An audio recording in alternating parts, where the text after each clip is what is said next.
It's absolutely apptacular. The Subject Cinema Android app. Everything you need to be a rabid Subject Cinema fan. Subject Cinema, 3-Minute Weekend, Tuesday Digidex, and Front Row 5 and 10. All right at your fingertips and available instantly. Plus, email and voicemail links, Facebook and Twitter hookups, Patreon support specials, and more is coming real soon. Don't just listen, app it. The all-in-one Subject Cinema podcast app. Android version available now at Google Play or on PNR Network websites. Amazon and iPhone apps coming soon. Don't delay. Download today. Blueberry. This podcast is a member of the Blueberry Network. Blueberry. No E's. That's Blueberry, BLUBRRY.com. Blueberry.com. This podcast is a proud member of the Lamb Podcasting Network. Find the network at largeassmovieblogs.com.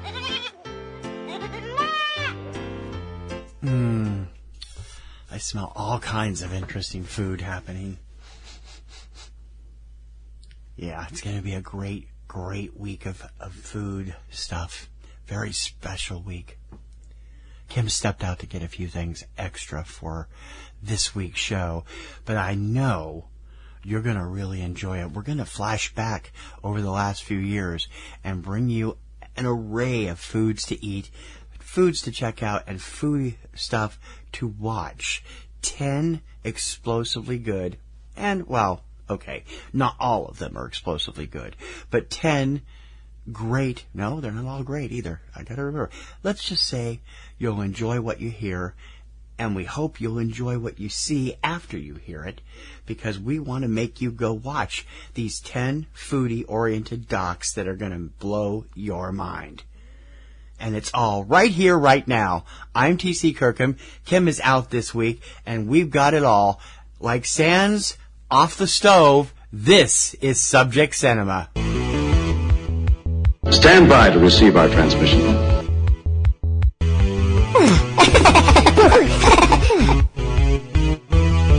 This town needs an enema.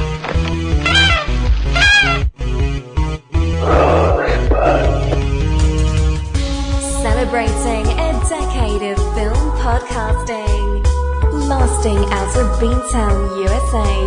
You're tuned into Subject Cinema with T.C. Kirkham and Kim Brown. Directive. Oh, behave. Yeah. I volunteer as tribute.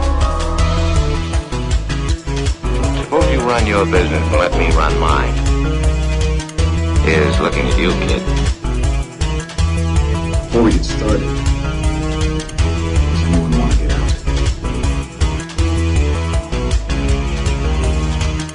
Ladies and gentlemen, please welcome TC and Kim. Welcome to another great weekend of films and fun right here on Subject Cinema. I'm T.C. Kirkham. Kim is actually under the weather this week. Subject Cinema number 589, day and date November 12th, 2017. All throughout the month of November this year, we're looking at food in the movies. We've done some last week. We're going to do some the next couple of weeks. But this week, since Kim is not able to do the show with me, I thought let's try something different. Over the 12 years we've been doing this show, we have done hundreds of film reviews, and quite a few of them have been documentaries focused on food or something to do with food. Over the next couple of hours, you're going to hear 10 of our classic reviews, and they're all, well, not all of them. There's a couple that, one of them at least, that we didn't really care for the film, although some people will if they like that kind of cuisine. One of the films is actually more of a science lesson on how the world is prepping to save itself through the use of seeds if something terrible should happen. But the other 8 all focus on people and places and food. You'll hear about steaks. You'll hear about delis. You'll hear about Chinese food. You'll hear about a restaurateur or two, and a lot more. We'll have links in the show notes where you can hopefully find more information on each of these 10 films, and hopefully where you can watch them or rent them on DVD. All of them are available. I think most of them are available.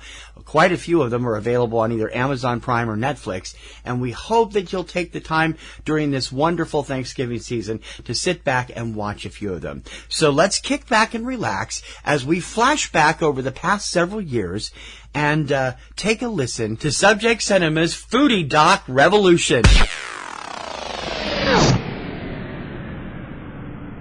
What makes a good deli? Pastrami. Very lovely chicken fat. Soups. Stuffed cabbage. Smell has to hit you. Potted meatball. The bursting flavor. The big sandwiches. The pickles. Chicken fritters. Giving a product that you can't get anyplace else. New York is the cultural, spiritual homeland of Jewish deli, and deli grew from an immigrant ethnic food to a trend that was really in the mainstream in the 30s and 40s. There was a delicatessen on every single corner. Now it's really down to just a couple hundred around the country. Smell it, folks. Smell the love. I'm third generation in the delicatessen business. All right, how we doing, guys? There was no question of what Ziggy wanted to do. My grandfather. Oh my God, we actually have movies to review this week. We do. I love a good food documentary. You guys know that. We've praised great food documentaries over the years. And another one has come along, and it's a unique look at one of the truly American institutions that's out there, the delicatessen. Give us the rundown on Deli Man, the movie. Deli Man is about what you think it's about. It's about delicatessens. Now, this is something like Hava Nagila that we assumed was thousands of years old and brought over by Jewish immigrants and stuff like that. It turns out... See Hava Nagila, the movie from last year, if you haven't. It turns out, like Hava Nagila, where we're wrong. Way wrong. Yeah. I mean, they obviously had stores and things where people bought things back in the old country, back in the old world. But when people came to America and settled, and, most people tried to settle in the same area that, other people of their same ethnicity settled in, that's when the delis sprang up. Now, at one point in this country, there were thousands of authentic Jewish delis all over the country. That number, sadly, has dwindled. To less than 150 true Jewish delis. Yeah. And even fewer kosher true delis. Yep. And one of those true delis is located in a place where you'd never think of a deli like that being located. Houston, Texas. Most of the movie concerns Ziggy Gruber, who is the owner of Ziggy and Kenny and Ziggy's in Houston. Kenny and Ziggy's New York Delicatessen is the full name of the place. It has been a huge popular place since it opened. It's been on diners, drive-ins, and dives with Guy Fieri. And this movie looks at not just that, although Ziggy is the principal person in the film. It's also looking at Katz Deli, Second Avenue Deli, Nate and Al, The Stage, the Carnegie Deli, and a few other ones out west. And, of course, the obvious important thing when it comes to delis, the food. Yeah. For those of you who don't know what Katz Deli is, just think, I'll have what she's having. Mm-hmm. That scene was shot at Katz from When Harry Met Sally. This was a love affair for Ziggy his whole life. He was into it for thanks to his grandparents, and then he went to culinary school because encouraged by them, and then ended up coming back to the deli business when he realized nobody is going to actually perpetuate this. Yep. Now he's in his 40s, just got married, and is really trying to get delis back up where they should be. This film has some great interviews with a ton of people, including Five-ish Finkel, Larry King, Jerry Stiller, Alan Dershkowitz, fellow deli owners like Freddie Klein and Dennis Howard. Also shining lights on Kaplansky's in Toronto, which is run by the guy that I swear could be Charles Nelson Riley's son, and Wise Sons in San Francisco, which is making, as San Francisco does in their culinary area, they're remaking the deli for the 21st century. Mm-hmm. What did you think of this? I thought this was a fascinating look at a people through their food. I mean, you can learn a lot about a culture by two specific things: by their music and by their food. And this film goes a lot into the Jewish food, the Jewish culture, what it means to both, what it means to be a Jewish person. And a lot of that has to do with their food. Yeah. I thought it had a real homey feel to it. It's a historical film without being dry and boring. And the food looks fantastic. It's not my usual type of food, to be honest with you. I've never had, anything other than a bagel. Yeah, and smoked salmon. Yeah, my idea of Jewish food is smoked salmon and a bagel with peanut butter. That's about as Jewish not as with salmon. Not with salmon.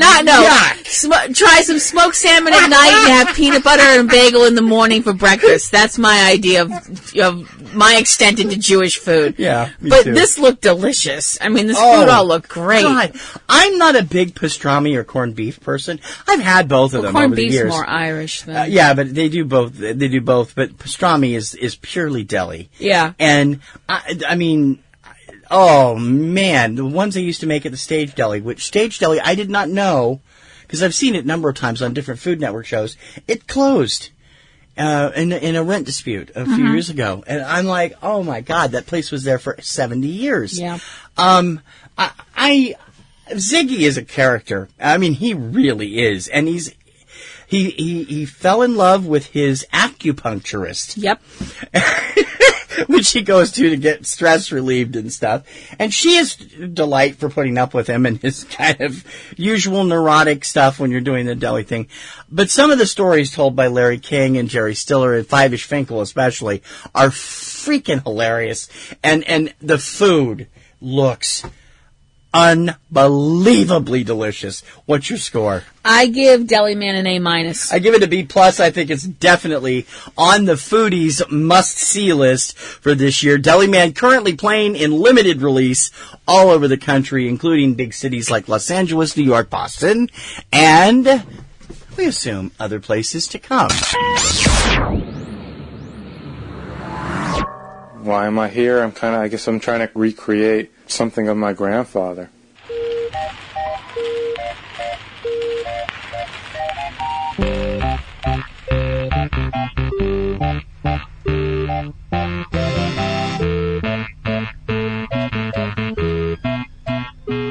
World-famous Nathan's of Coney Island, where 6 million hot dogs are sold every year. I'm outdoors now when I think of Nathan's wonderful hot dogs.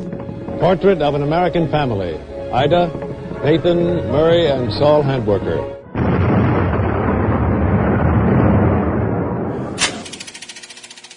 I was born 1892. Hot dogs. For some people, they're a reward at the end of the day after a long day at work. For other people, they are the most horrible things you could put in your mouth because who knows what's in them. Those are health food granola people, and we don't associate with them. No, Ken doesn't like them though. I don't like the taste of them. It's not a question of what's in them. I just don't like the taste of them. But for some people, they're a way of life. Selling them are, anyway.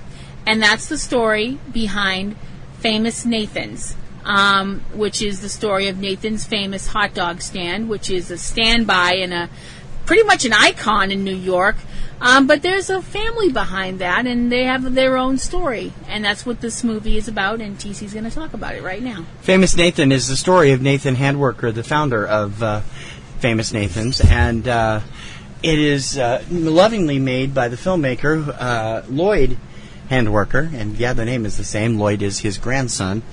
He started putting this movie together almost 35 years ago, and it's taken him a long time to put this whole thing into perspective. But Famous Nathan tells the story of Nathan, how he came to be in America, how he came to launch his hot dog stand, and how it became a worldwide sensation. Along the way, we get to find out all kinds of interesting things from previous people who worked for Nathan over the years at the infamous Coney Island stand that is now probably best known for their annual July 4th hot dog eating contest. Mm-hmm. And we get to find out a lot about Nathan's family, including sons Murray and Saul, who one of whom took over the company and the other who went off on his own in the 1970s to put together his own restaurant called Snack Time. Yep. It's a fascinating story because there's so many diametrically opposed opinions of Mr. Handworker by family and friends. A lot of people who knew him loved him as far as knowing he could teach them how to be a good worker, but he was never much for praising people. No. He would criticize. If he didn't criticize you, then you were doing a good job. Yeah. His sons didn't like that. His sons didn't get along. They had feuds all through their time, and it split up the family over the years slowly. There are people who worked for him that for years and years that thought the sons were incompetent. There were people, the sons themselves didn't think that much of their father for his attitude. He was not the type to say, I love you every now and then. No, he was one of these old world people, from overseas, and that generation is a little reluctant to show their emotions, especially men. And I'm not knocking anybody from that generation, so don't send hate mail. But it is what it is. And there are also some people in the film that worked for Nathan, that worked for them for a long time, and they thought when they were retiring they were going to get they apparently thought they were going to get some kind of a, big send-off, and they got a gold watch and thanks for coming, and that's, they were very bitter about that. Rightfully so. If you work there for 35 years and that's all you get, I think that would be... But then again, that's how old school was, when you think about it. A lot of the family got cut out of the will, too, from the sound of several people. But mostly, it's the story of Nathan the person and how Nathan's hot dogs in New York became Nathan's famous, worldwide known for their hot dogs, for their burgers. When you're in the 1920s or 30s and you have enough that you can spend money to buy the entire block to keep somebody else from buying it, all based on the success of your hot dog stand, that's somebody who's made it big. Yeah. And Nathan came to this country on a boat where people were ripping people off and not even getting decent food to eat, working his way through Ellis Island, learning the language word by word from his native tongue, which I believe was Polish. Yep. And really making an all-American success story of it. So much so that the family was profiled in the 1950s on one of Edward R. Murrow's shows. I believe it was probably Person to Person, or one of those shows. He didn't name the hot dog stand until 1921, even though it was open in 1916. He named it after a song called Nathan, Nathan, Why You Waitin', which was a hit for Sophie Tucker later, but she was a singer at a local saloon at the time. And now, of course, Nathan's is not just... son Murray took it national. He talked him into becoming a public company in the late 1960s, and since then, you can go over to Market Basket over here and buy Nathan's hot dogs, Nathan's French fries, Nathan's hamburgers, bring them home and make them in your own home. You can go to our local theater. They have a Nathan's stand. There's a Nathan's stand at our food court there, and they have really good burgers. I'm not too sure about the hot dogs. Their fries are good. Fries are good too. And franchisees all over the country. Why do you think people took to hot dogs, Nathan's hot dogs in particular? Because I think it's because they use quality product. Yeah. There's also the Depression, and he sold them for 5 cents. Yeah. They're still... And the fact that now, of course, they're way more expensive. Well, yeah. And the fact that for the most part, it sounded like he was a very generous person. I mean, if somebody didn't have the money to pay for a hot dog, he would tell his workers, give that person a hot dog. And he wouldn't want it known. He would just quietly slip them... That's a very old world attitude. It is. And the thing that stuck out to me... And it's a nice attitude. The thing that stuck out to me is that when his people would come to him and say, I got to get a raise, I got to move on, I'm trying to buy a house, I'm going to raise a family, he would tell them, you go buy the house, and I will give you an interest-free loan mortgage on the mortgage. Yeah. Interest-free. This is the 1930s, 1940s. Right. The loyalty that he engendered from his workers was truly amazing. I mean, and that's also back at a time when people, I mean, you had grown adults working jobs that now you see teenagers doing, and you have these teenagers doing them that don't give an F.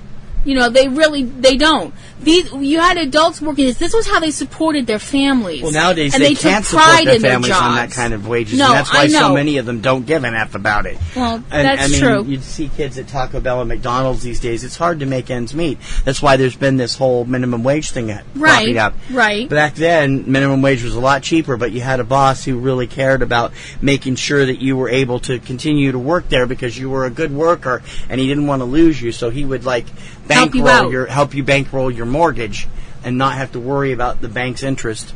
And that's really something. It is very telling. You'd never find that in today's society. Nope.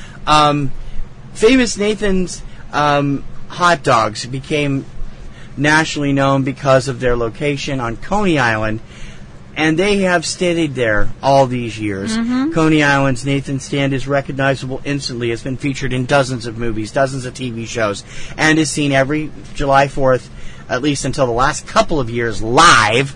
Damn you, ESPN, anyway, as part of the annual Glutton Fest known as the Nathan Hot Dog Eating Contest, where people stand around and dip hot dogs and buns in water and swallow them and make me want to vomit for 10 minutes. And yet we watch. We do. Well, we didn't this year because ESPN didn't show it live, and then they bumped it for soccer. I'm like, what the hell? We have watched in a sort of horrified car crash, can't look away sort of a way.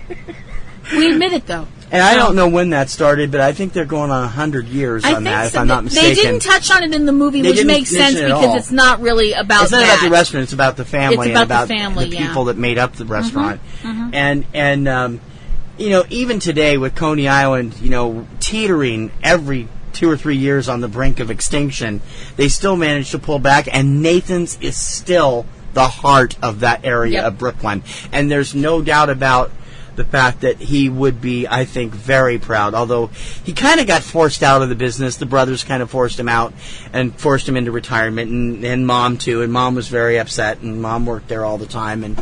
But it's an interesting story, and if you're interested in the history of something like this, it'll fascinate you. Yeah. I know I was fascinated. I thought it was a lot of fun, and I think you did, too. What's your score? I would give it an A-.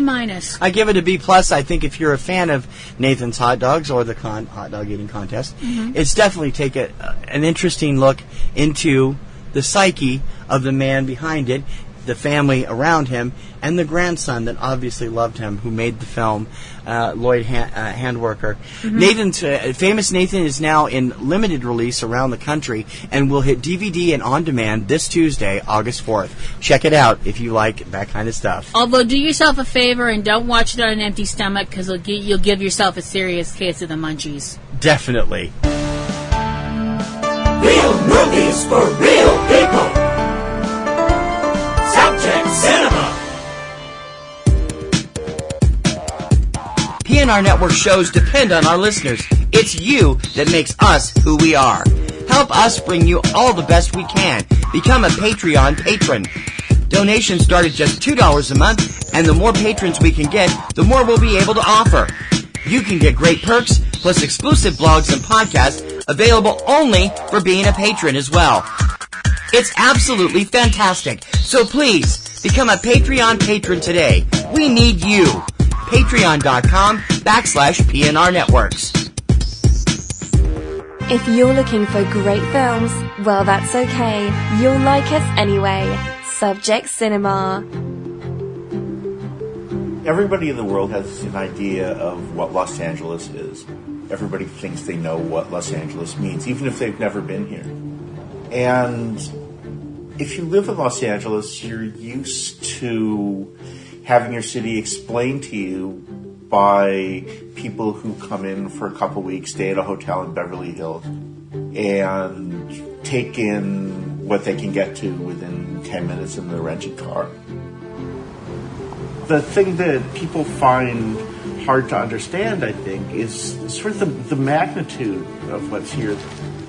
The huge number of multiple cultures that live in the city who come together in this beautiful and haphazard. As anybody who looks at TC or I for 5 seconds would realize, we both like food. Yes, we do. But there is a difference. There is. You enjoy eating. I am a foodie. There's a difference. You don't have that foodie. Oh, pardon me. Well, you don't. No. You're so focused on textures and on flavors. Yeah. Like today, when I was eating those bocconcino, you were like, ugh. Yeah, but I did try it. I love that you did. I did try it, and I didn't spit it out in my hand. And mushrooms don't taste like dirt. Yes, anyway. They do. But some people have what we consider to be a really cool job. They actually get to eat and write about it. They get paid.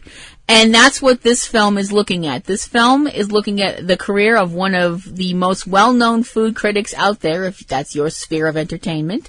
And we're going to talk about that now, and TC's going to give us the review of City of Gold. City of Gold focuses on one of the most awarded food writers in America, Pulitzer Prize-winning critic Jonathan Gold, who writes for a number of different publications, both in print and online.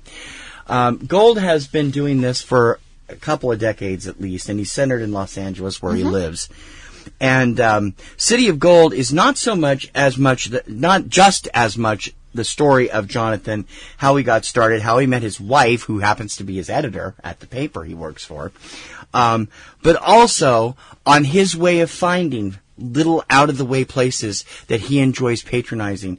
Unfortunately, I'm really kind of upset because I did try to get a press kit from the filmmakers, trying to get a list of all the different restaurants he talked about in this film, and I was unsuccessful because I wanted to bring them up and put them in the PDF and stuff.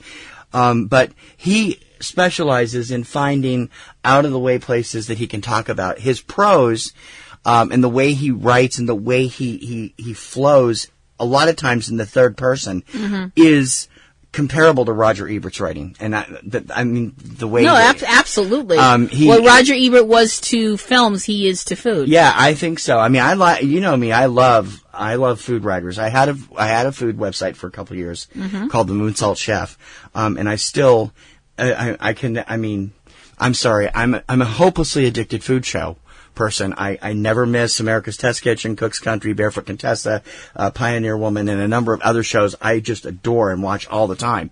And this is a full-length feature film that gets behind that.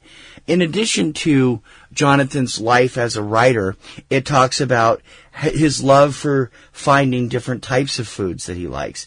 And the show goes through Los Angeles as a food travelogue. We go to different restaurants in different areas of town. I mean, when it take you to a restaurant in a 2-block area known as, what was it, Ethiopia Town or something like that? Ethiopia or something Ethiopia like Town 2 or something blocks. Like that. And he's talking about this little restaurant that he falls in love with there.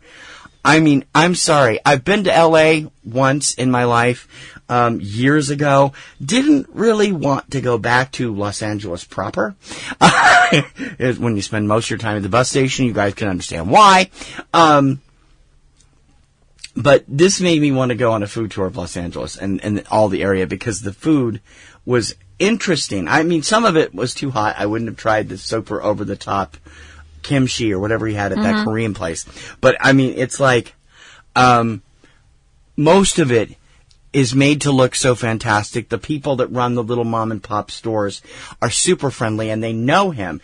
I took a course in food writing a few years ago when I was running the Moonsalt Chef, and one of my teachers was a legendary food critic for a New York paper. I'm not going to get into who it was.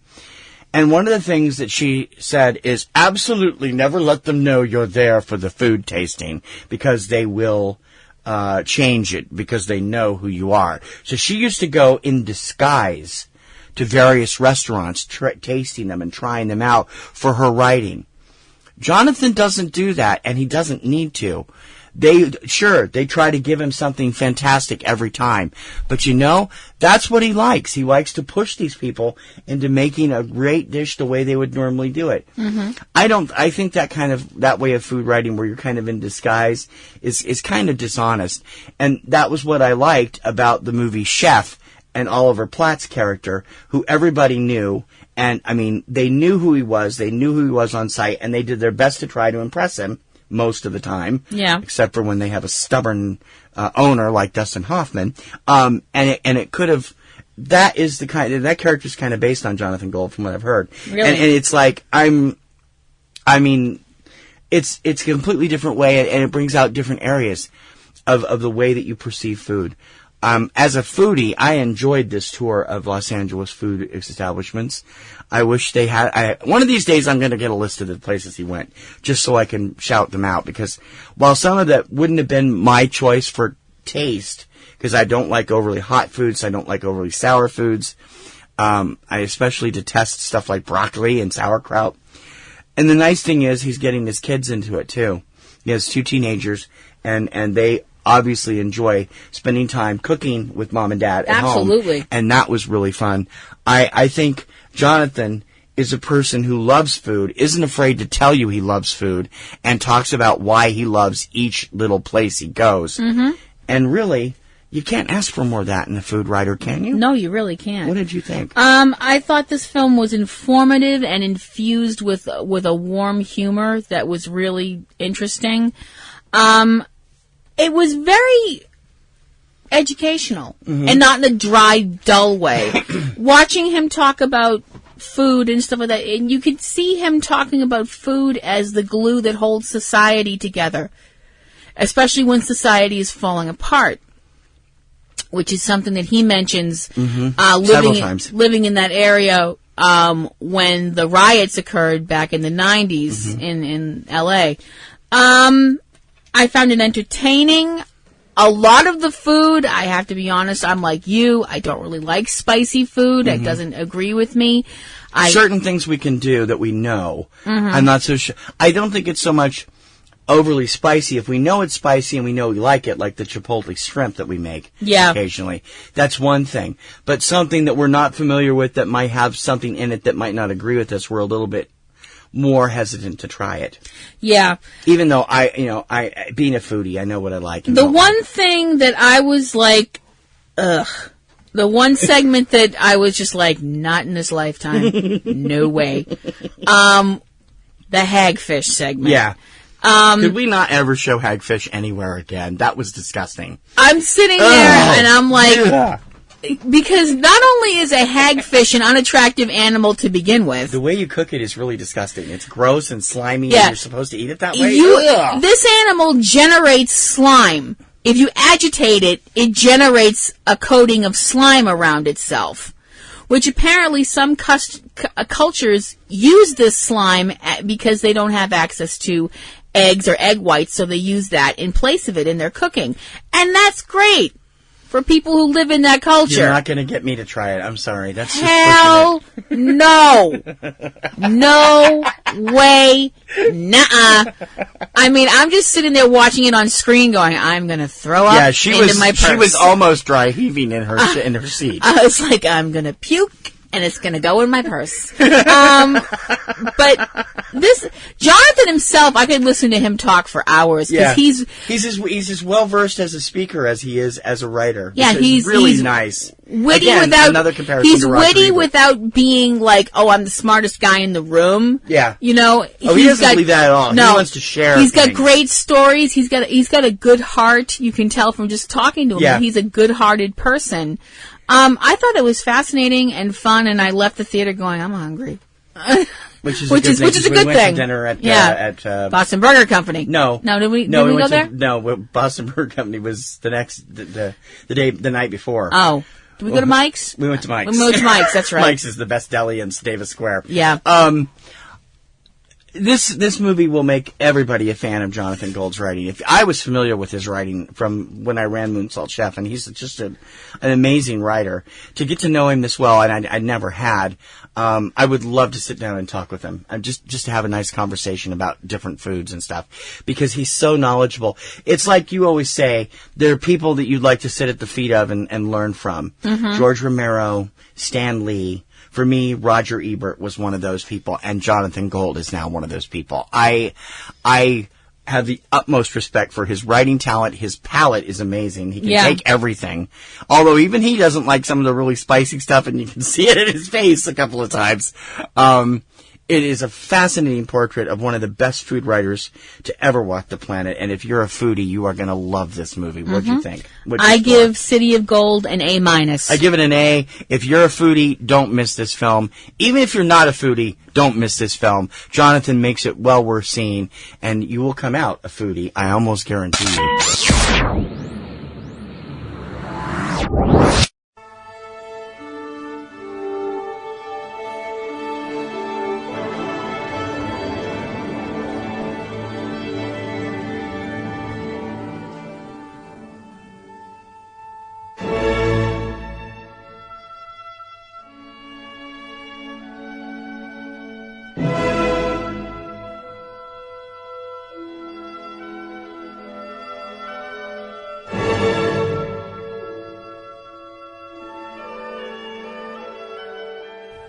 This is a film we have both been waiting for patiently, very patiently, for just about a year when it premiered at the Tribeca Film Festival in 2011. Since then, it's done the festival circuit, and a couple weeks ago, it finally hit theaters in limited release, and we could not wait to get there. A documentary which focuses on, of all things, sushi. Give us the rundown on Jiro Dreams of Sushi. Jiro Dreams of Sushi is the story of Jiro Ono, who is a sushi chef, a sushi master, the owner of Tsukibayashi Jiro, which is a restaurant in a train station. It's in a subway station in Japan. 10 seats. Yeah. Is it 10 or 12? 10 or 12. 15. It was 15. He is 85 years old. He has been a sushi master for he's been a sushi chef for most of his life, and a sushi master, I would say, for the same amount of time, because he is a man who loves his job. He loves making sushi. He talks about how he would dream about coming up with new ideas for sushi, new creations of sushi, and that's where we get the title of the film. He has owned this restaurant and is, loves what he does. He has passed on that love to his two sons, Yoshikazu, who is his eldest son, and Takahashi, his younger son, who owns another restaurant, another sushi restaurant in a different part of Tokyo.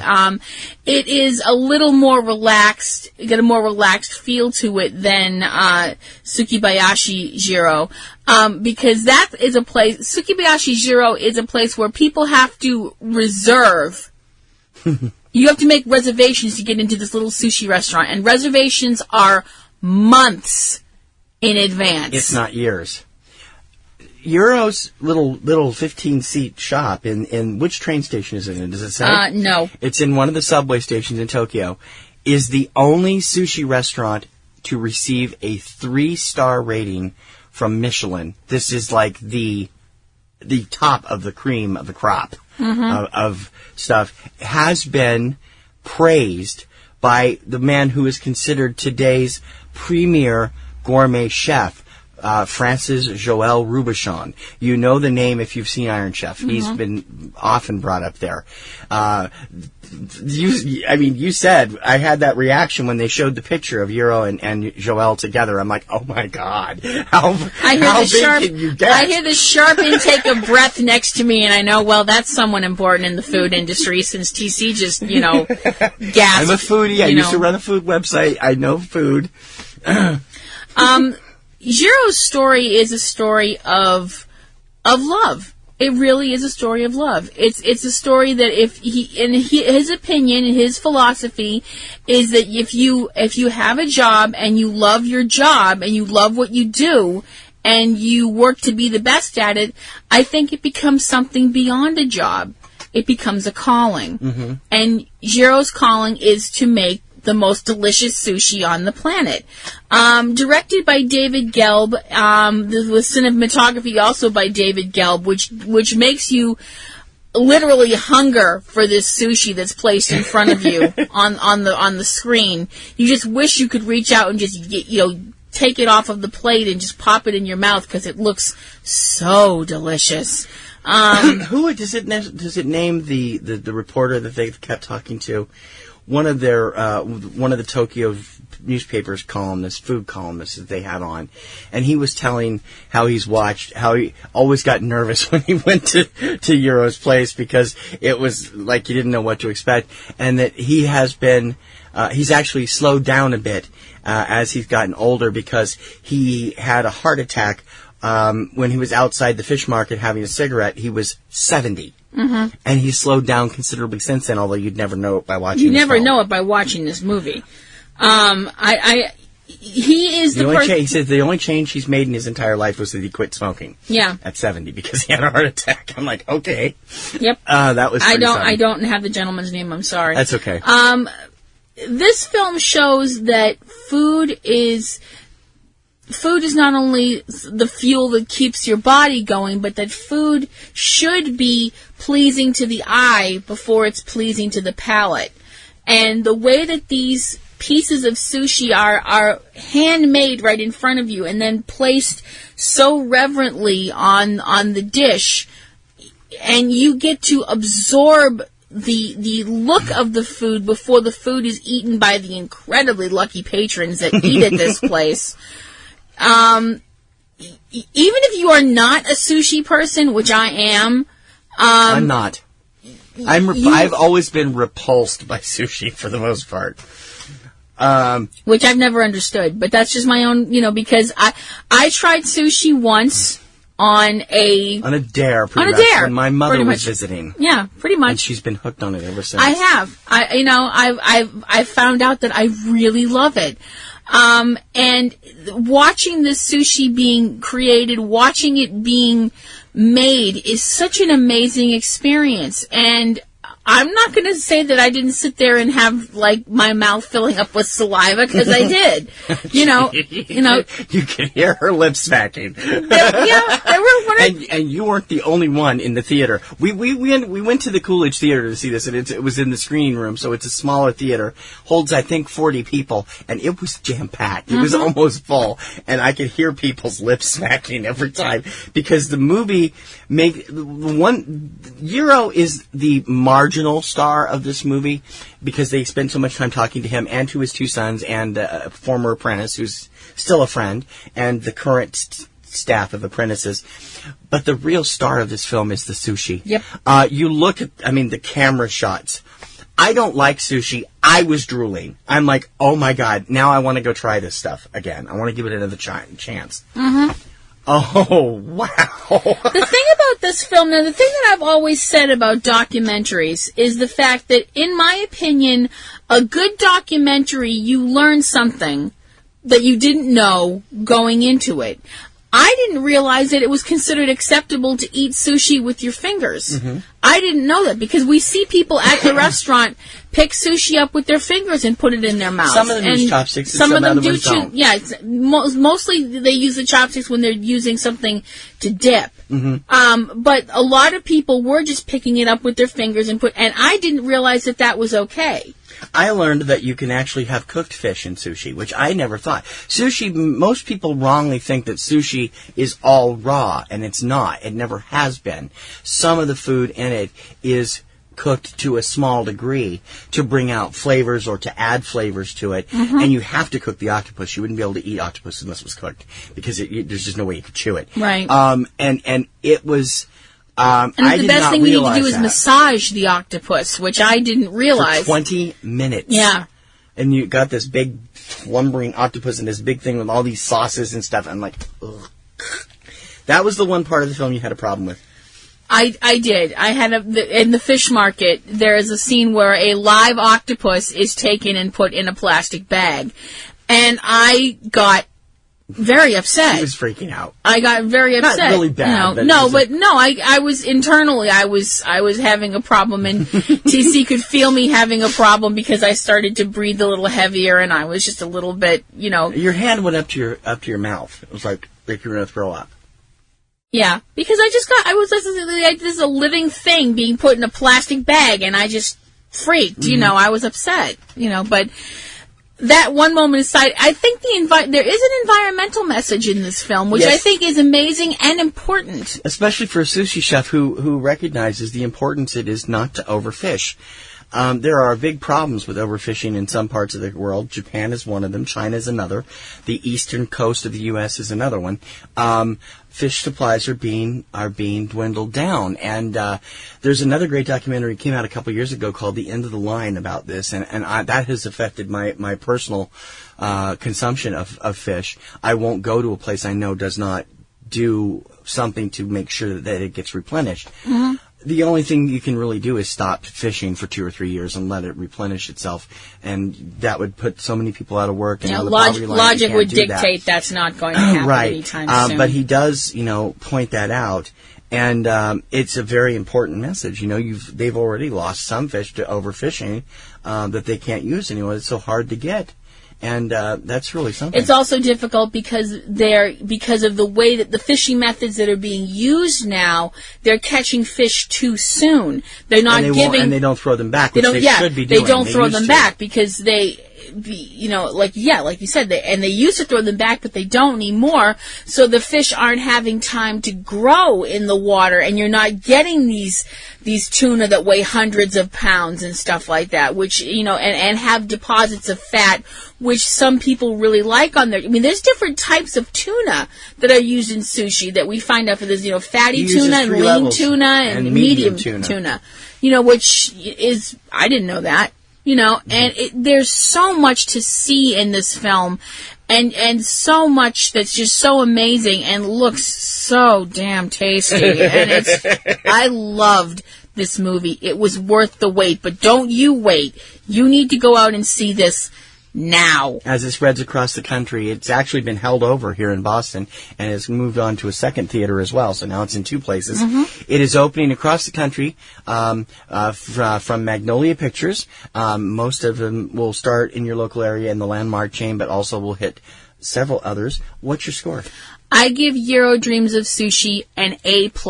Me too. This film is a must-see for foodies, a must-see for anybody who wants to learn about life's philosophies, and a must-see to make sure that you guys are remembering that you don't want to overfish or you lose great stuff like this. Mm-hmm. Euro Dreams of Sushi.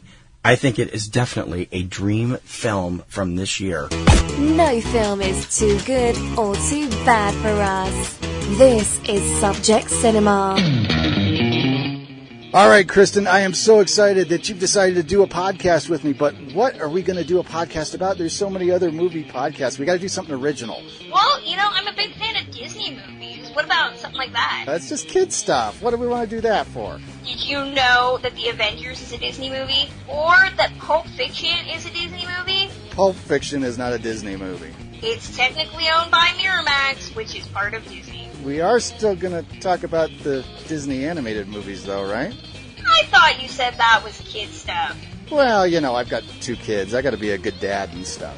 So be sure to subscribe to the Walt Sent Me podcast, where we discuss the various subsidiaries of the Walt Disney Studios, including the animated movies. It's available on iTunes, Podomatic, and wherever you find great podcasts. And I swear, it's not kid stuff. All movies, all the time. Subject Cinema.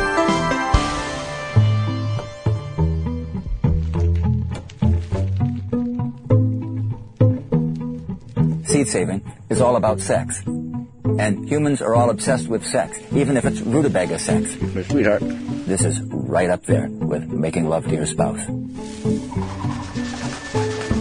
Seeds are so crafty.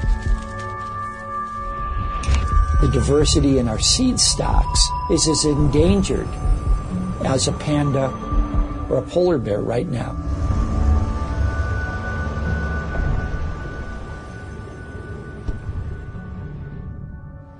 We are hugely vulnerable with all of those seeds. A seed. A seed can be a lot of different things to a lot of different people. A seed can be decoration for what you put on, like a poppy seed bagel or something. A seed can be an idea. The seed of an idea that can start a novel or make a painting or make a tapestry. Or a seed can be something that you can use to help feed the world. And that's the point of a documentary that TC is going to talk about now, Seed. Seed, the Untold Story, is seeds. all about seeds. This is the second film about seeds in the last couple of years. The first one was called Seeds of Time and focused mostly on the seed bank that is in Norway that is supposedly protecting sample seeds from all over the world. Seed, the Untold Story, tells this story about seed keepers in America and around the world that do it as part of collectives like farmers collectives or seed groups that are worried about the environment or people who are just trying to rally and keep natural seeds away from hybrid seeds, which the governments, which the manufacturers and the chemical companies are pushing.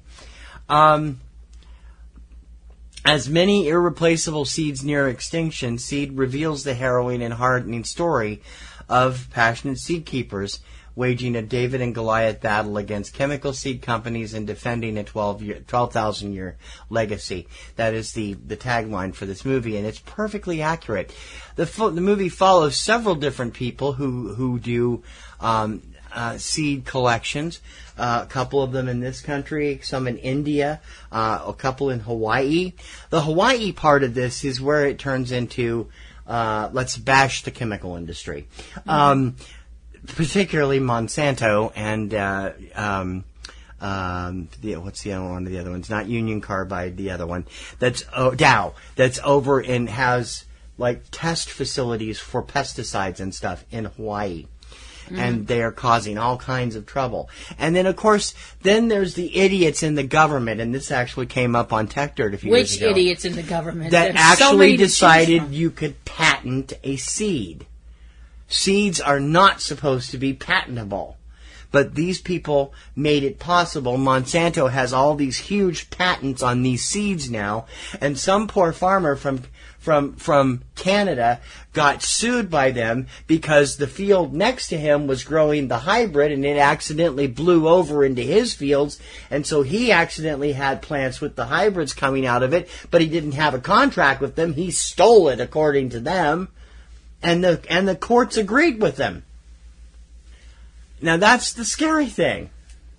That sounds like a story Kafka would have written. Yeah, it is. It's the way it's the way things go. It really does. What people don't realize is that there's so many plants, particularly edible plants, that have died off over the years. 94% of seed varieties have been lost to time, and now these ragtag people are going, as well as the seed bank in Norway, which several of the people in this film seem to take as a big joke. Including Dr. Jane Goodall, who is one of the top scientists in the world. But it's interesting to note that they're saving. There's one of the biggest focuses of the film is on the varieties of corn being salvaged and kept by several Native American tribes, including the Navajo Nation and a couple other ones, and how they are now trying to be forced into taking hybrids that they don't want, and by the government and by the chemical companies. The chemical companies. Yeah, because forcing stuff on the Native Americans have always worked out well. Yes, I know. Isn't that true? There is a lot of interesting information here. The problem with this film, and I'm not going to say I didn't like it because I did enjoy it, is that it presents several seed people as just out and out crazy. You have these two guys that look like Jeff Spicoli and his best friend from Fast Times at Ridgemont High, jumping into water in South America to make sure that they pull out this plant by its root, so they can have a specimen, grow 2 or 3 offshoots of it so they can get the seeds from it and make a specimen of that so it can eventually be grown again. It's a form of natural yam, I guess. Mm-hmm. But they go about it in the weirdest way, and they're running around like surfer dudes who are yelling about seeds and tasting these plants that aren't meant for human consumption. And it's like, okay, this is a little bit much. contrast that with the seriousness of the Native American information, the especially seriousness about Kauai in Hawaii, Kauai County, which is now being sued by Monsanto and the other chemical companies because they passed an ordinance in their county that the companies had to disclose what pesticides they were using in their test fields, and the companies refused to answer, even though people have been getting sick. And there's a huge high cancer rate over there. They refuse to do that. This is the chemical company. And there's a great story about how hybrids are ruining natural foods and how some people are trying to pass laws protecting nature's foods and preventing the chemical companies from trying to come in and forcibly, because they've bought all the seed companies now. Mm-hmm. They own most of the seed companies and try to force their way into a number of businesses that they've come up with hybrids for, one of which is wild rice. Well, the people that run the wild rice preservations up in Wisconsin or wherever it was actually got a law passed that said they cannot plant their hybrid in that state. Mm-hmm. Because it could intermix and they don't want it to do so. Right. I don't know whether they're suing about it. It wouldn't surprise me. But there is a certain thing you have to take home from this. Seeds are life. Without the seeds, we don't have the plants. Without the plants, we don't have food. And a lot of times, we forget and we take that food for granted. As they pointed out, there's something like 12 or 13,000 types of seeds out there, and most people depend on varieties of 8 of them. Wheat, barley, corn, rice, and 4 other ones. And that's it. The rest of them are not really big uses. And it's a good point. I found this film to be informative. I do feel it's a bit one-sided in certain areas on certain controversies. But then again, that's what they're there for. That's the nature of a documentary. The nature of a documentary is to give a point of view. I know. And their point of view is that chemical companies are bad. Period. Although it would be interesting for somebody to come up with a directory of all the members of Congress and who they've accepted lobbyist meetings with and who's donated to their campaigns and what, just so the American people could have a running tally of who's in the pocket of what corporations. It would be nice if somebody could do that. Overall, it's an entertaining and informative film, and if you are into this kind of thing, you will really probably find it fascinating. I give Seed, The Untold Story, a B+.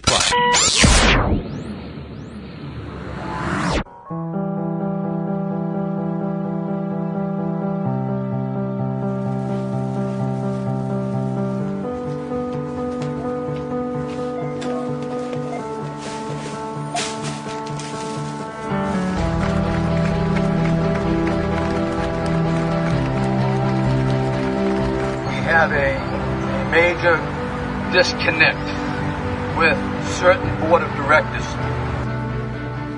This is going to become a Wall Street company, and our stores are on Main Street. How long have you been here, sir? For people who don't live in New England, this one is going to be interesting because this is a little should have been a little tiny New England news story. Exploded around the world because of the company involved and what happened. The company was a grocery chain in the New England area called Market Basket. Market Basket has lower prices, they have loyal people, and they had a leader named Arthur T. DeMoulis who had been part of that company since his family had owned it for generations, and he had been the CEO for years. But he'd been in a feud quite a bit with Arthur S., his cousin, and eventually got fired as CEO, and what happened shocked the world. This is Food Fight inside the battle for Market Basket. Give us the rundown. Okay. What happened with Market Basket started happening a few years ago. Market Basket originally started as DeMoulis Market. It originally started as one market, and then it grew, and it grew a little more. It became a small but successful food chain in Massachusetts and New Hampshire. It's known for good prices and for loyal workers because they treat their workers like people and not like drones.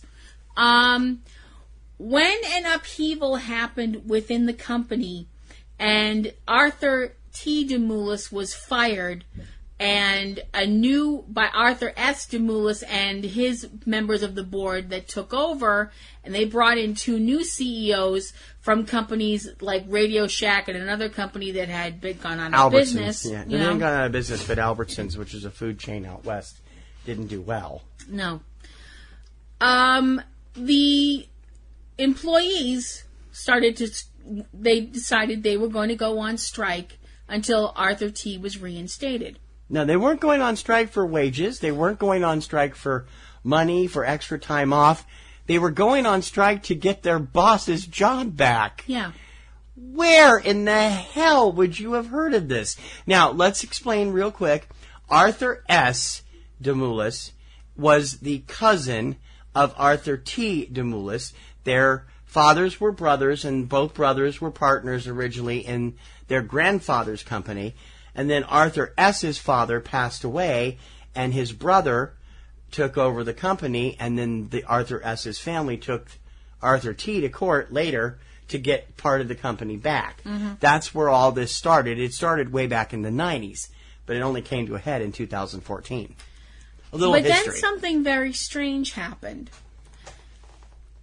Once the news got out about Market Basket's employees striking and why they were striking, they asked the customers, don't shop at Market Basket anymore.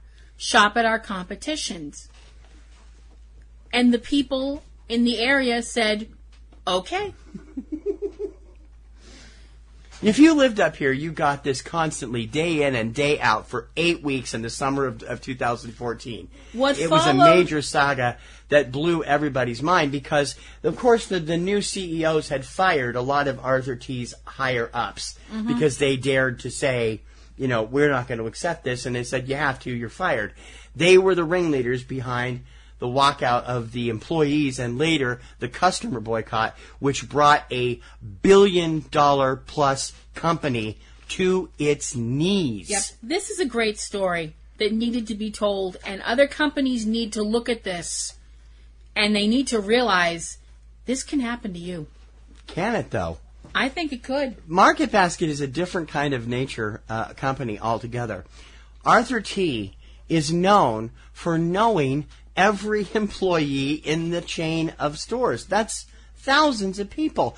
And yet he can go into a store, be introduced to them once, and usually will remember them, and he goes out of his way to find out about their families, about how they are, and, you know, how their lives are outside of the store. He takes care of them. He knows how that's watched. He gives them a decent working wage, if not union scale. It is close to it, and he gives them great benefits and bonus packages every Christmas. Yeah.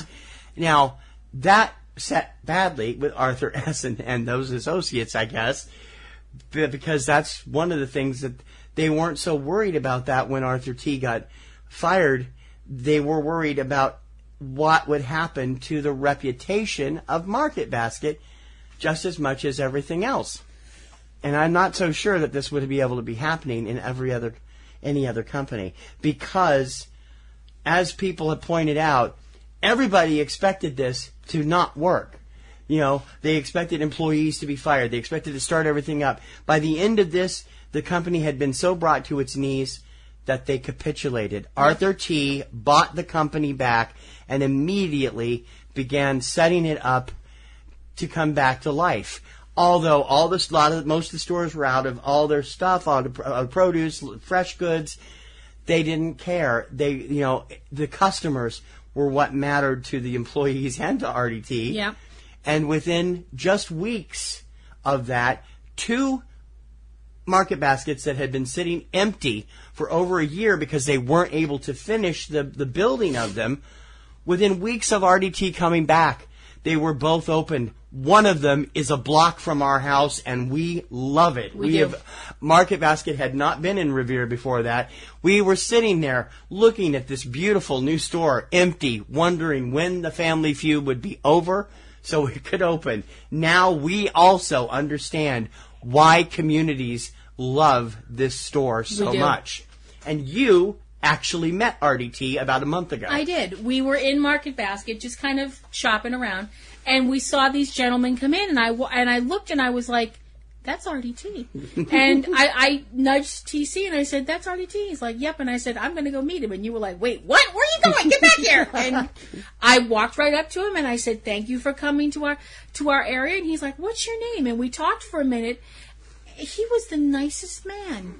You know, I would vote for that guy for president in a heartbeat. I would too. It would be a lot better choices than what we have now. A frickin' man. I mean, the story behind this whole thing is crazy. If you sold this as a Hollywood script, they'd tell you no because it's too unbelievable, but it happened. There are actually interestingly enough, two competing documentaries about the story. One of them, We the People, recently premiered, but Food Fight Inside the Battle for Market Basket premiered at the Boston International Film Festival. What did you think of the film?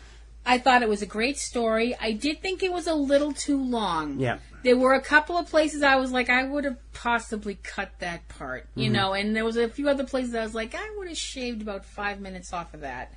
But it's a story of loyalty. It's a story of people saying, no, we're not going to lie down. It's the story of people taking a stand and saying enough. And I think it's a story that needs to be told. I think it's a story that other companies, I wish what they pulled would work with what we work at. Oh, I do too. Unfortunately, we work for the state, so it wouldn't do any good. But I think other companies, other workers should look at this, the way that Market Basket does things, and say, why aren't we treated like this? Yeah. But you can't force it. RDT was just naturally that way because that's the way his father was, too. Yeah. And notice that's one of the things they didn't like about RDS. He didn't seem to care about anything but money. Yeah. This film is about people standing up to corporate greed. It's a great film, and it shows what people can do if they just stand up straight, and say, no, we've had it. My grade for Food Fight is an A-.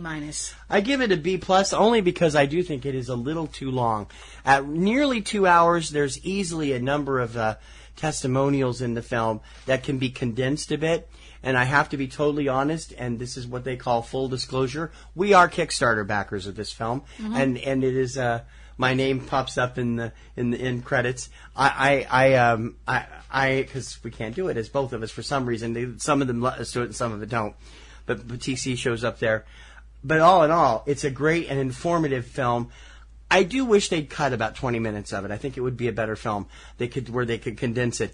But as the story goes and introducing why Market Basket has the reputation it has, this film will explain it all and hopefully will be a blueprint for other companies and other employees who have the guts, who have the drive, who have the love for what they do.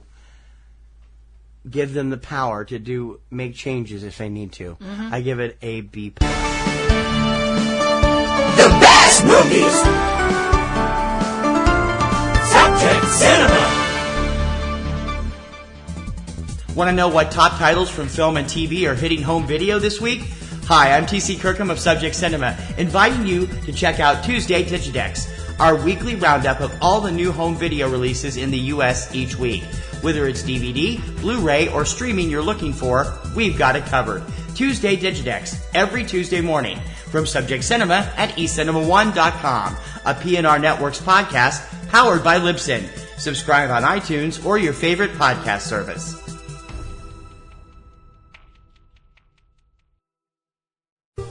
Want to know what new films are coming out this weekend?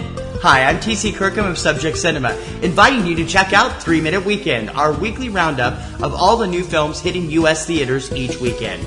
We've got the 411 on all the new blockbusters, indies, and video on-demand choices for you each week.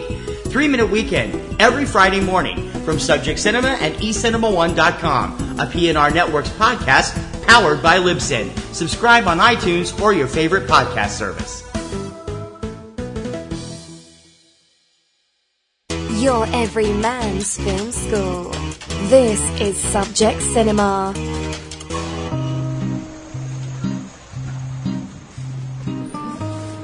这是什么菜我也不知道。不，这个我没看。这个看出来是什么牛蛙呀？我听说过，但是我没吃过。这个不像的，这也不是绯色的，这个也不像。那等一下我们就弄个储中堂机原来的样子给他看看。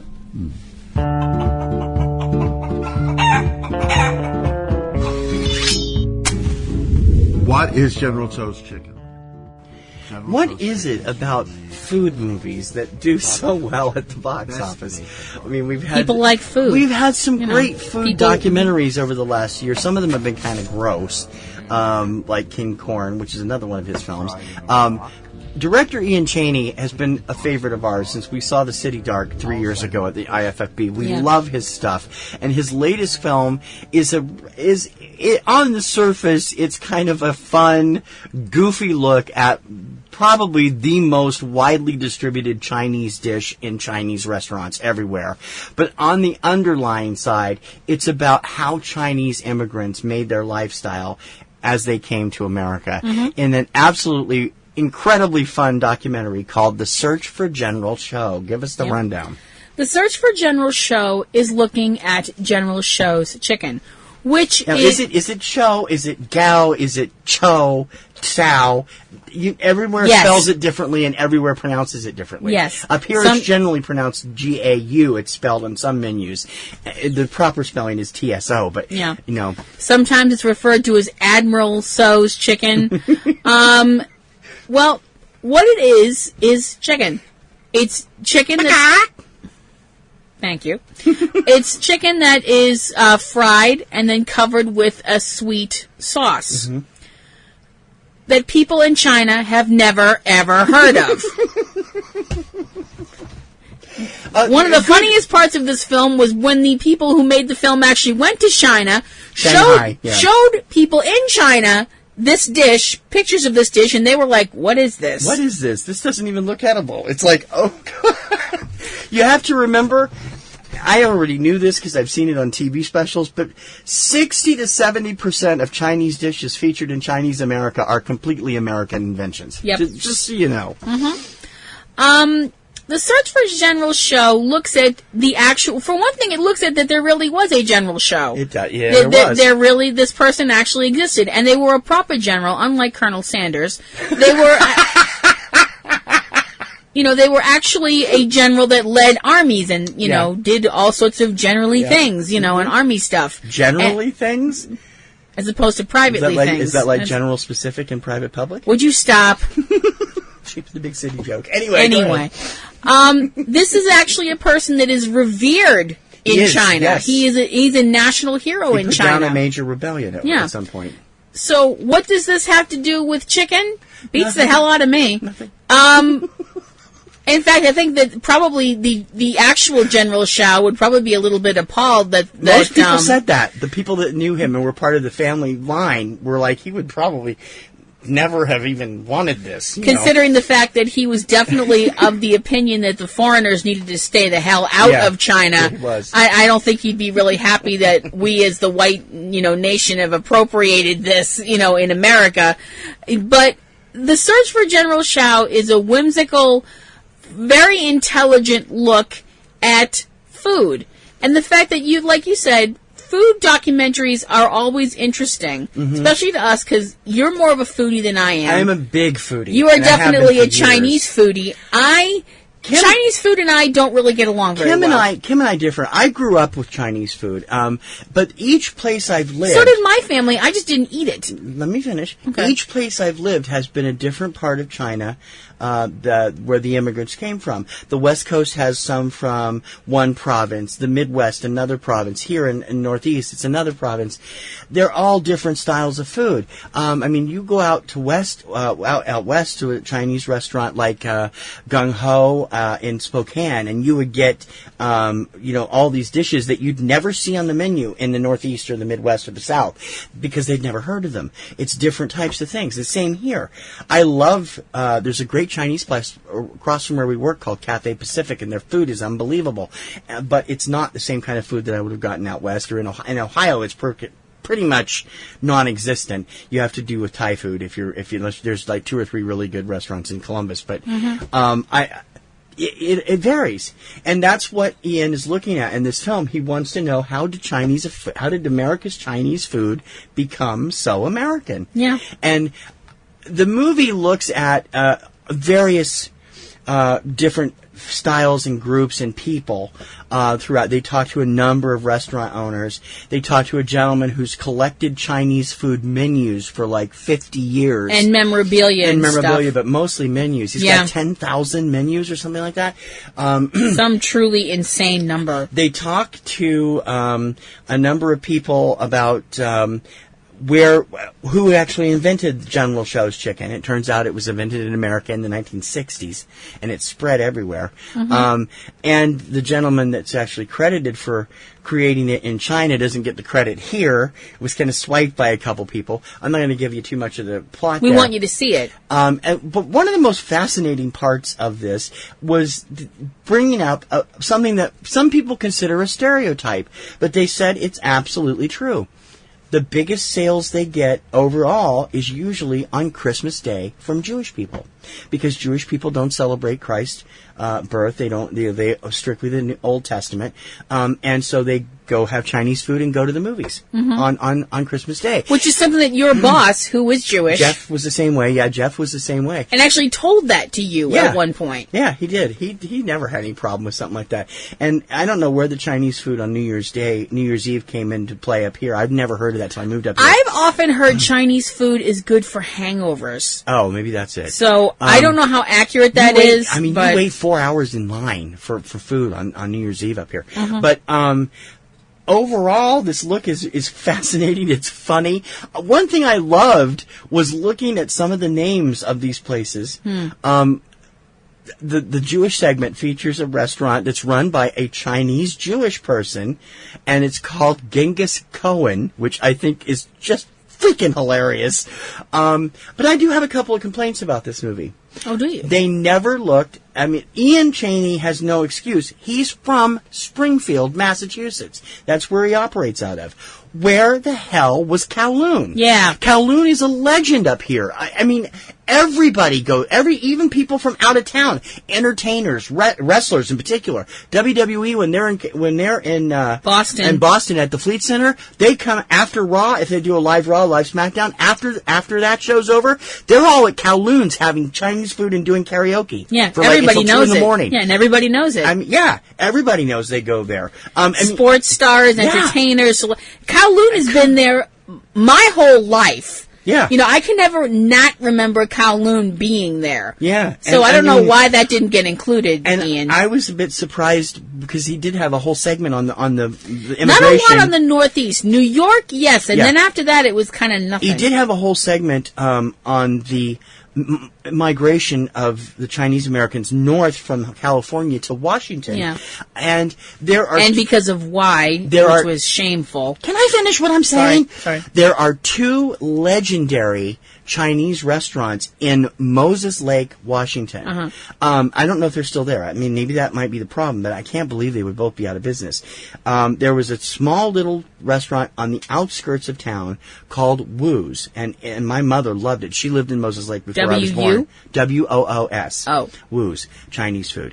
And then downtown Moses Lake, or maybe that's in Spokane. That's actually in Spokane. The big one is in Spokane. Elmer's Chinese American Restaurant. Elmer's is like, because of their sign, they had a 4-story tall neon sign, and they served Chinese food and American food. You know, you could go in and get a hamburger and fried rice or whatever. That was a legend. They had live lounge music all the time. They were a family joint, but they were kind of fancy, and they were a legend when I was a kid. Everybody talked about Elmer's. I can't believe neither one of those were included in the film either. And when it comes to goofy names, we were on the shuttle bus going back and forth to the IFFB this year, which means we're above the surface. Normally we would be on the subway. And we drove past a place in Cambridge called Walk and Roll, which I think is just one of the worst puns I've ever seen, and I have to go there and try their food one of these days. What was your overall impression of this film? Well, as I said at the time, for someone that doesn't enjoy Chinese food very much, I was like, this is really interesting. I actually started to say that. Kim will eat chicken fingers. Yeah. You will eat crab rangoon. Oh, she loves the crab rangoon. You like the food over at Utaka, which is a Chinese buffet across the street. Yeah. And I'm very, very picky about Chinese food because my system gets very... If I eat the wrong thing, I will be throwing up for hours. And you like boneless spare ribs. I do. Outside of that, she's not into chow mein. She's not into lo mein. Me, I could devour the stuff. I love everything, almost. And yet I love sushi. Go figure. Sushi's Japanese. Yeah. But overall, I thought that this film was interesting. It was informative. The use of animation was really, really stylish, and I really liked it a lot. Mm-hmm. If you are a fan of General Gao's or Zhao, or however you say it, Gao. If you're a fan of this kind of chicken, you're probably going to want to go for Chinese food after this movie. And I wouldn't blame you. No, I wouldn't either. Even if you're not a fan of this kind of chicken, I was like, damn it, now I'm hungry. Yeah. After this movie. It was a lot of fun. And you find out a lot about Chinese American food as well as not just General Go's, but other stuff in other parts of the country. Yeah. They were in the middle. I was just like, there's Chinese restaurants in Kansas. For these little burgs that are on the outskirts of a town, and yet they're always busy. And like wow. Oklahoma and Texas.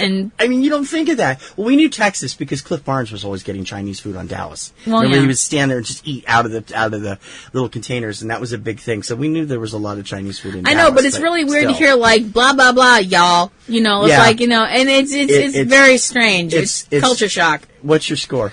I give it an A-. I think it's one of the best documentaries of the year, and I think it's a lot of fun. I hope it comes out in theaters in time for me to consider it for Poppies and Rosies in the 10 best list, because I loved this, and I will watch this, and I'll watch it again in a second. I will recommend it, and boy, did it make me hungry. I give The Search for General Cho an A+.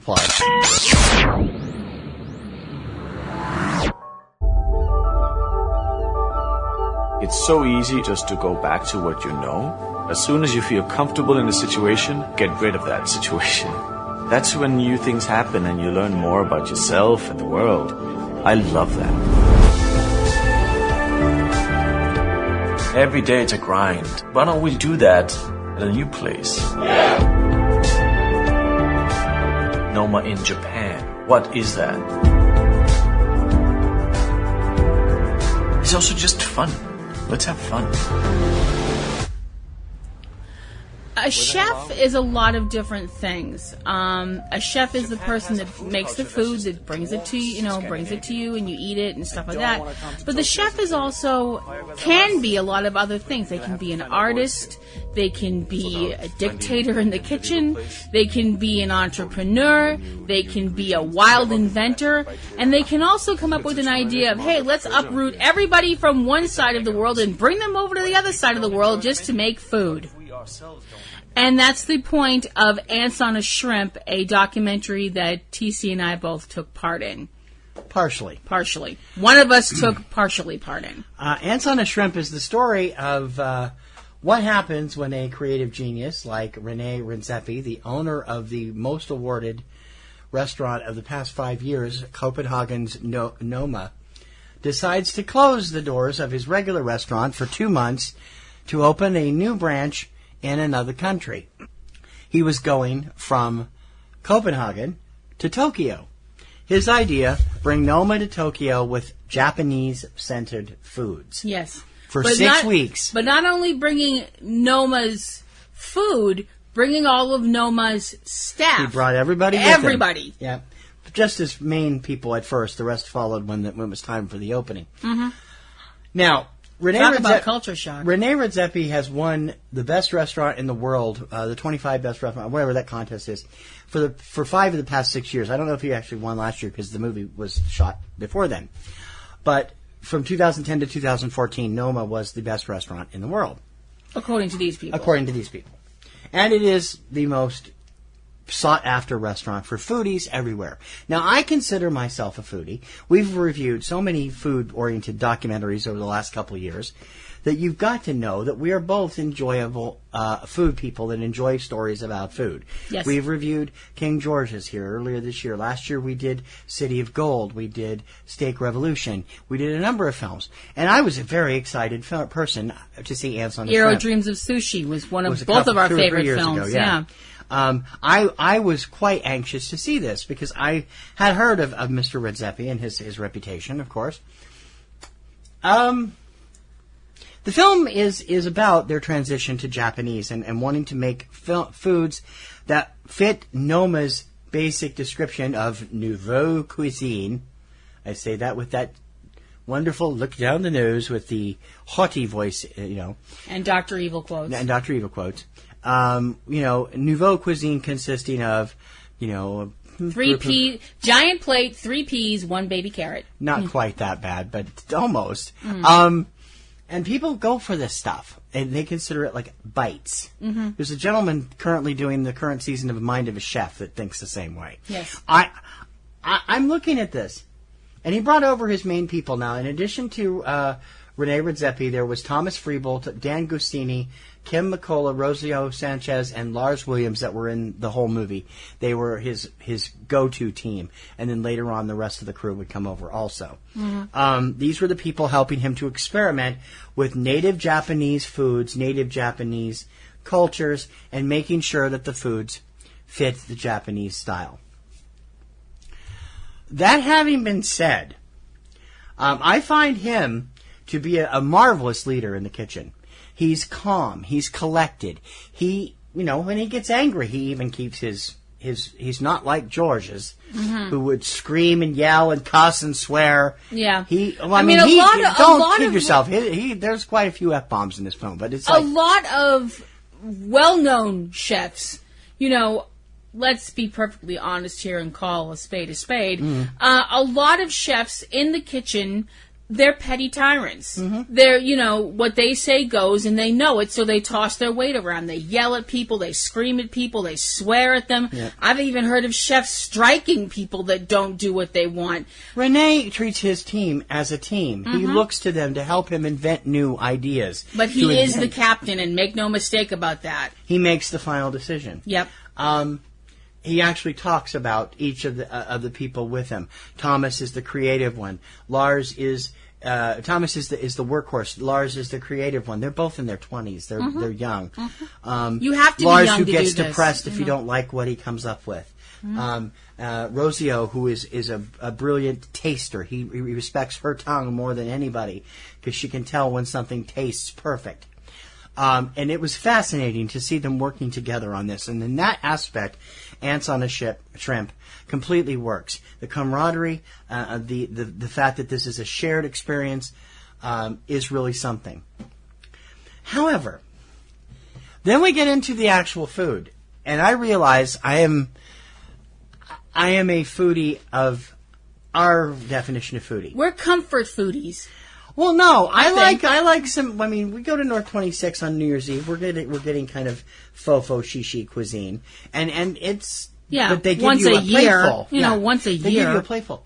I get so tired of these people putting just 3 and 2 and 1 and a little egg yolk and a lotus piece in a bowl and expecting you to make a meal out of this. Mm-hmm. This film has several huge flaws.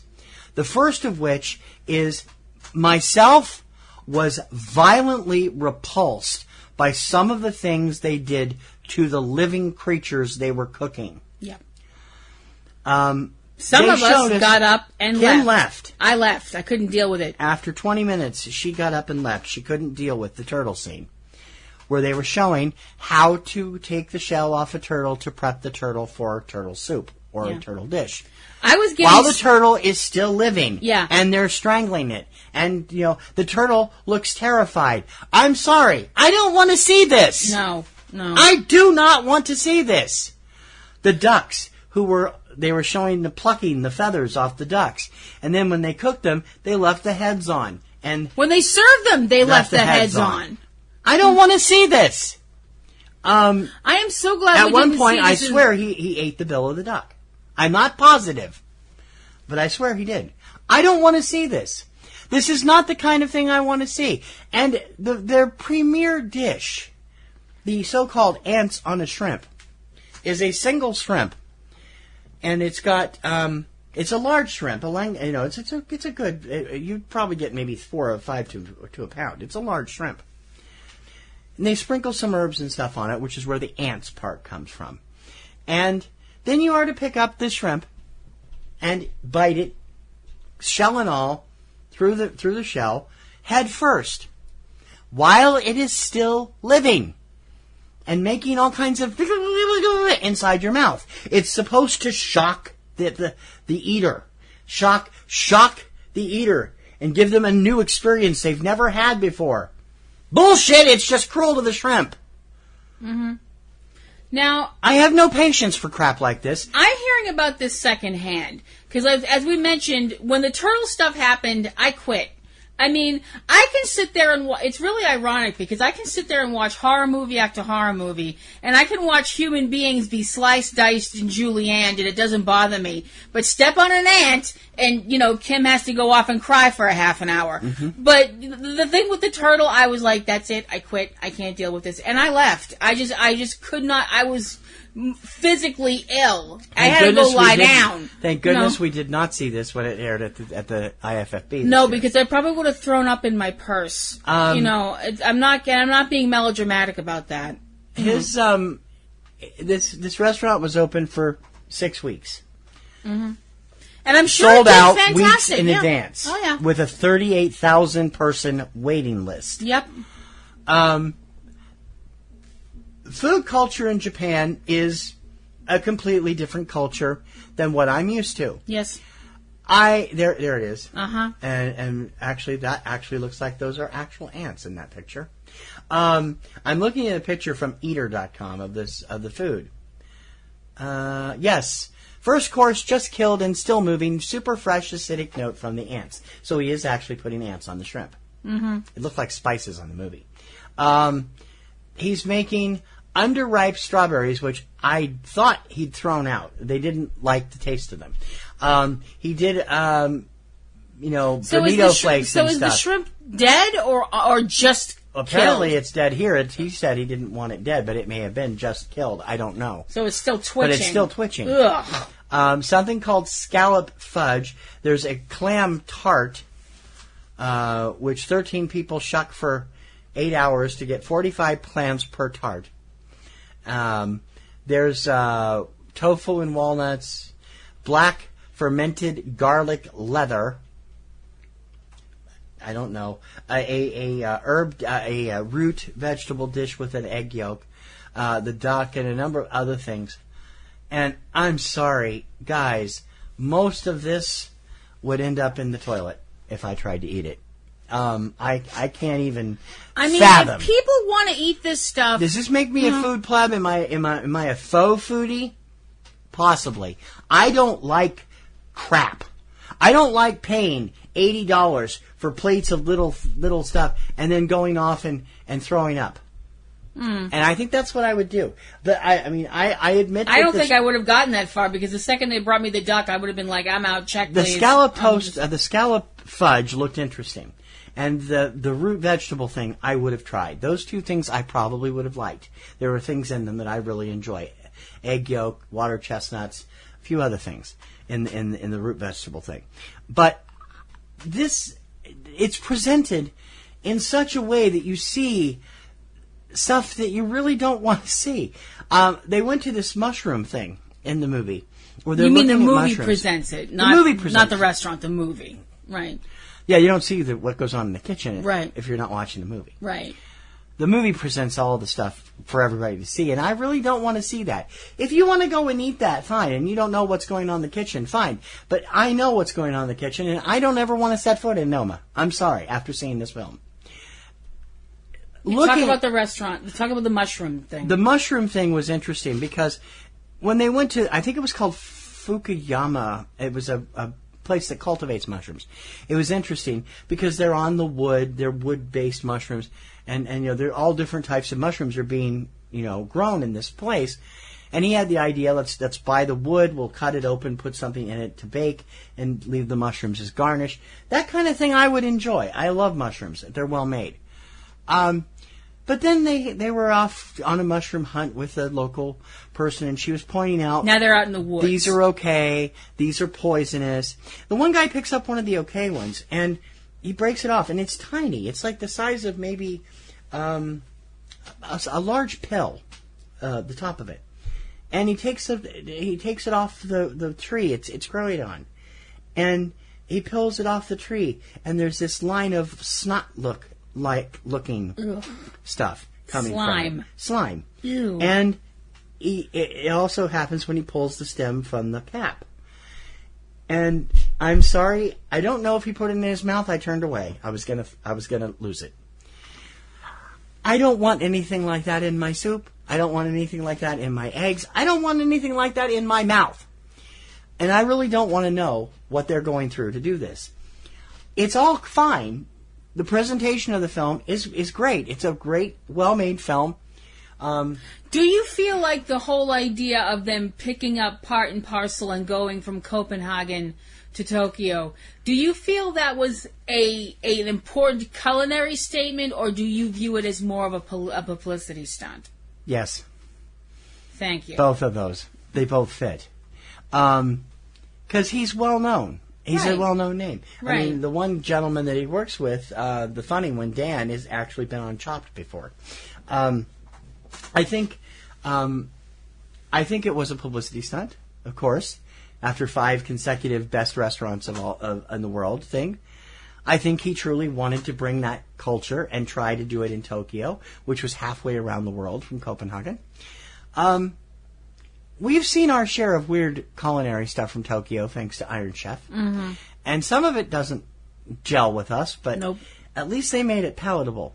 But we didn't necessarily see everything that went into it. These guys were out in the woods biting leaves and biting... No, but we did see it on Iron Chef when they would take the live octopus out of the container and plop it down, take out the butcher knife, and it's like, oh, okay, not looking, tell me when it's over. You know, that kind of a thing. I have no doubt that Mr. Redzepi thinks he is a brilliant chef. He is. He's a brilliant businessman, too. Obviously. And he's from what I can tell, a genuinely nice person who cares deeply about the food he makes.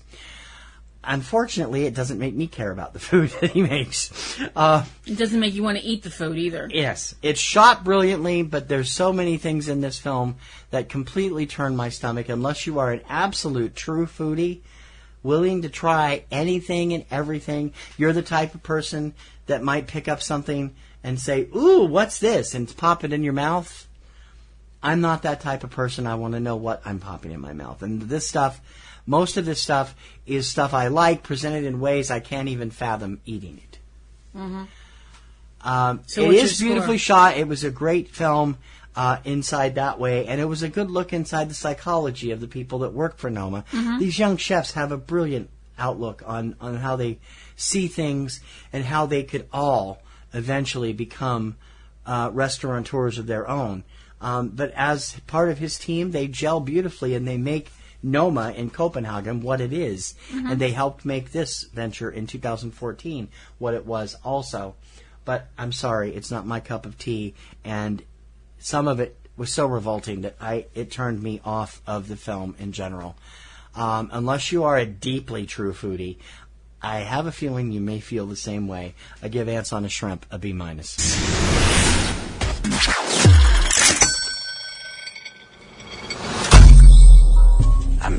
Not like everybody else. We're losing time here. Time is money. Go to work at 4 o'clock, come back at 1 o'clock in the morning. What are you doing here? A chef doesn't have a normal life. Who did this? But I love it. Georges was one of the pioneers of French chefs to come to the US more than 40 years ago. But we can say 20, so he looks younger. He'll still tell you today that he is the best saucier ever. Who made that truffle sauce? People walk in the door at Lebec Finn, they're expecting the stars. If you're a They foodie, kill it every single time. the name Georges Perrier should be familiar to you. For many, many years, Perrier, who learned his craft in his native France, came to Philadelphia where he opened Le Bec Fin, a true French restaurant, which was a Philadelphia icon for decades. His story, what happened as the most recent years went along, and everything else surrounding it, is the story behind a new documentary that is making the rounds around the country and on demand right now called King George's. Give us the rundown. Okay. King George's is the story of Chef Georges Perrier, who came from his native France and wanted to America and wanted to open a restaurant that would celebrate French cooking. He did so in, of all places, Philadelphia, Pennsylvania, which to me doesn't sound like a hotbed of French cooking, but there you go. Le Bec Fin. No, but apparently it's quite a hotbed now of upscale restaurants like that. Yeah. Yeah. Usually you think of Philadelphia, you think cheesesteaks, but apparently... Geno's and Pat's, which were yeah. actually a part of the movie briefly. Yeah, briefly. Well, you can't talk about Philadelphia. We think of ECW Arena. We do. That's what can you say? Layside. But Le Bec Fin was actually a staple of the dining scene in Philadelphia for 40 years. Now, when you consider the fact that most restaurants, unless they're like a chain restaurant like a BK or a Mickey D's or something like that, most restaurants, opening a restaurant is precarious as it is. Yeah. For a restaurant to have existed for 40 years and never, scrimped on the way they did things. This is not the kind of place where you just decide out of the blue, hey, let's go to Le Bec Fin for a nosh. This is a place where you wear a suit and tie. If you're a lady, you wore a dress or a smart pantsuit or something. It was like that. for the 1%ers, basically. Pretty much, yeah. In 2010, Chef Perrier announced that he was going to be closing his restaurant. And the director of the film, a lady named Erica Frankel, decided that she was going to turn her camera to this, to witness what is basically the end of an era, and what is also the passing of the torch between Georges and one of his workers, a gentleman named Nicholas Elmy, who went on to win America's Top Chef and now has a restaurant of his own. Georges, is a very flamboyant figure, I suppose is one way to put it. He's a little tyrant. Most chefs are. Yeah, they are. Most chefs. Good chefs are. They care about the food. They care about what the patrons think about the food. You get a good glimpse of that with Jon Favreau's movie, Chef.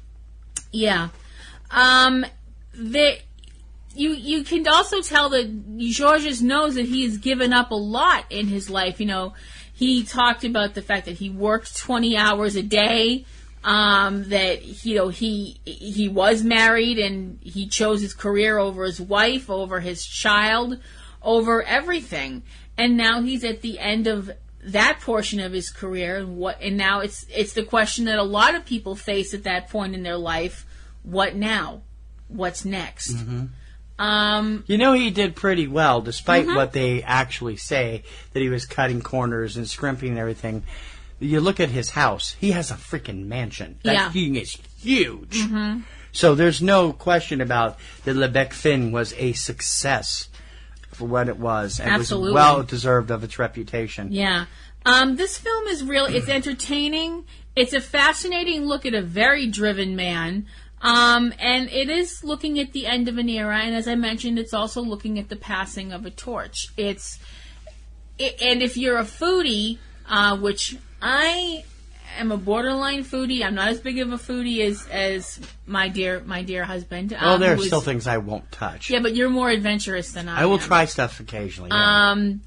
It was a really interesting film. What did you think of it? It was a very interesting film. I loved seeing the inside of it.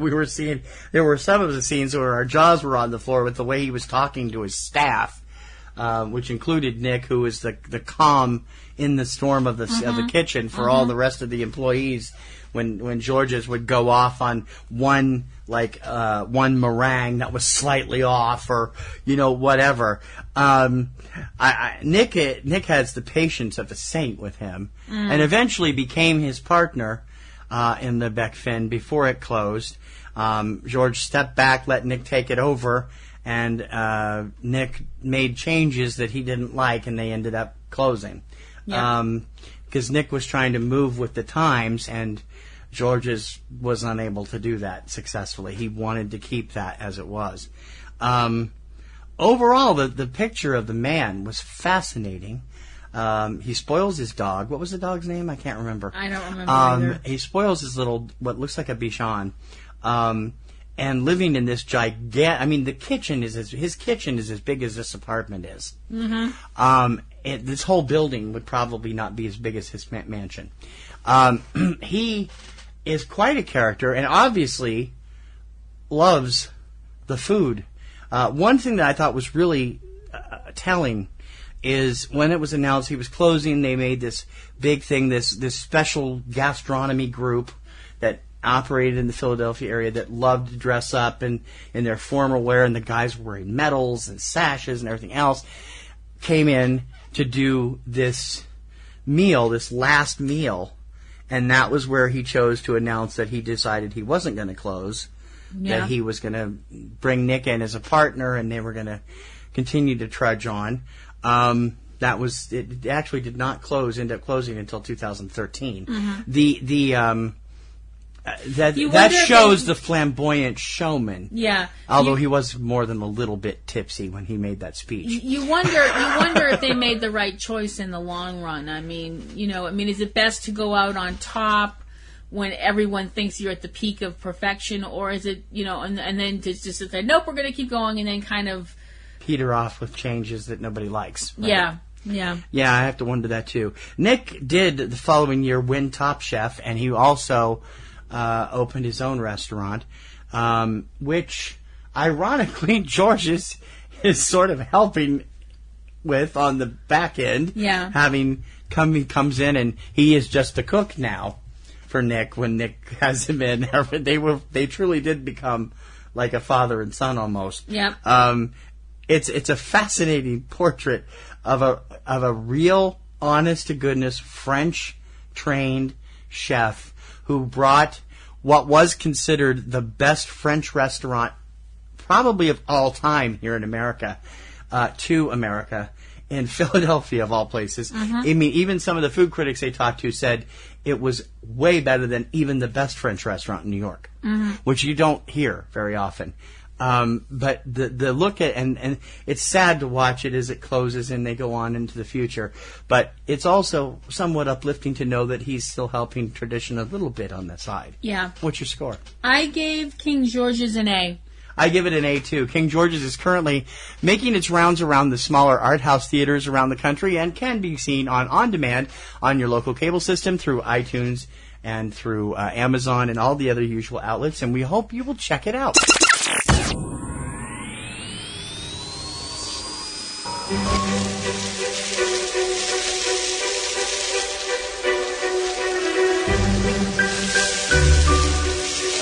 On a perdu aujourd'hui en France la notion de ce qu'est un bon steak. On sait plus ce que c'est finalement. Alors il faut aussi peut-être expliquer aux consommateurs qu'est-ce que c'est que la bonne viande. Qu'est-ce que c'est que la bonne viande? Oh, qué guapo es. Un animal que no vive bien no puede tener la misma carne que otro que ha vivido bien. There's a lot of people that have a lot of different opinions about food. Some people argue that food is just the fuel that, fuels the machine and should be very basic and minimalist. And some people view food as the reason we get up in the morning.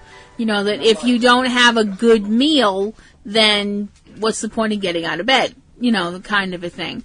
And one of the things that people consider a good meal, an excellent meal, something that's special and savored, it's meant for special occasions, is steak. I just said the magic word. I could come in here dressed to the nines, he wouldn't pay attention, dab a little A1 behind my ears, and we're all set to go. But anyway, enough about us. Now, the thing about steak is apparently, you think steak is, just what it is. It's part of a cow, and you cook it, and that's, you cook it and you eat it, and that's it. No. But it turns out there's a lot more to steak than just what it is. It's where it's from, it's how it's raised, and it's the fact that apparently certain parts of the world have been doing it all wrong. Or at least they feel like they have. At least certain people from their country feel like they have. And that's the point of Steak Revolution, which is a film that we saw this weekend. Steak Revolution is the documentary about steak. The best steak in the world, the not-so-best steak in the world, all through the eyes of the director of the film, who is a gentleman named Frank Ribieri. He wanted to look at different things, and he hooked up with a very well-known French chef and very known for his cuts of meat, a man named Yves-Marie Le Bourdonnais. I hope I said that right. And they traveled the world looking at different ways that cattle are fed, how they're raised, what they do, and what that effect has on the marbling, the flavor, and the other things associated with the subsequent meat that we eat. Mm-hmm. Now, of course, Kim was sitting there getting all upset every time they mentioned cattle slaughters and everything else. Well, no, I mean, okay, look, I'm not an idiot. I like meat. I'm a carnivore. You like burgers as much as everybody else. I do. I am a carnivore, and I admit it. I just don't like thinking about where my meat comes from. I'm sorry. I'd be the first. I mean, and there are certain cuts of meat that I just won't touch because I know that I won't eat veal. I just refuse to eat it because I get freaked out that it's from such a young animal that hasn't had a chance to live. And I won't eat lamb because lambs are cute and fluffy. And I admit it. And if you want to say I'm a wuss and a pussy and stuff like that, fine. You're a wuss and a pussy and stuff like that. Fine.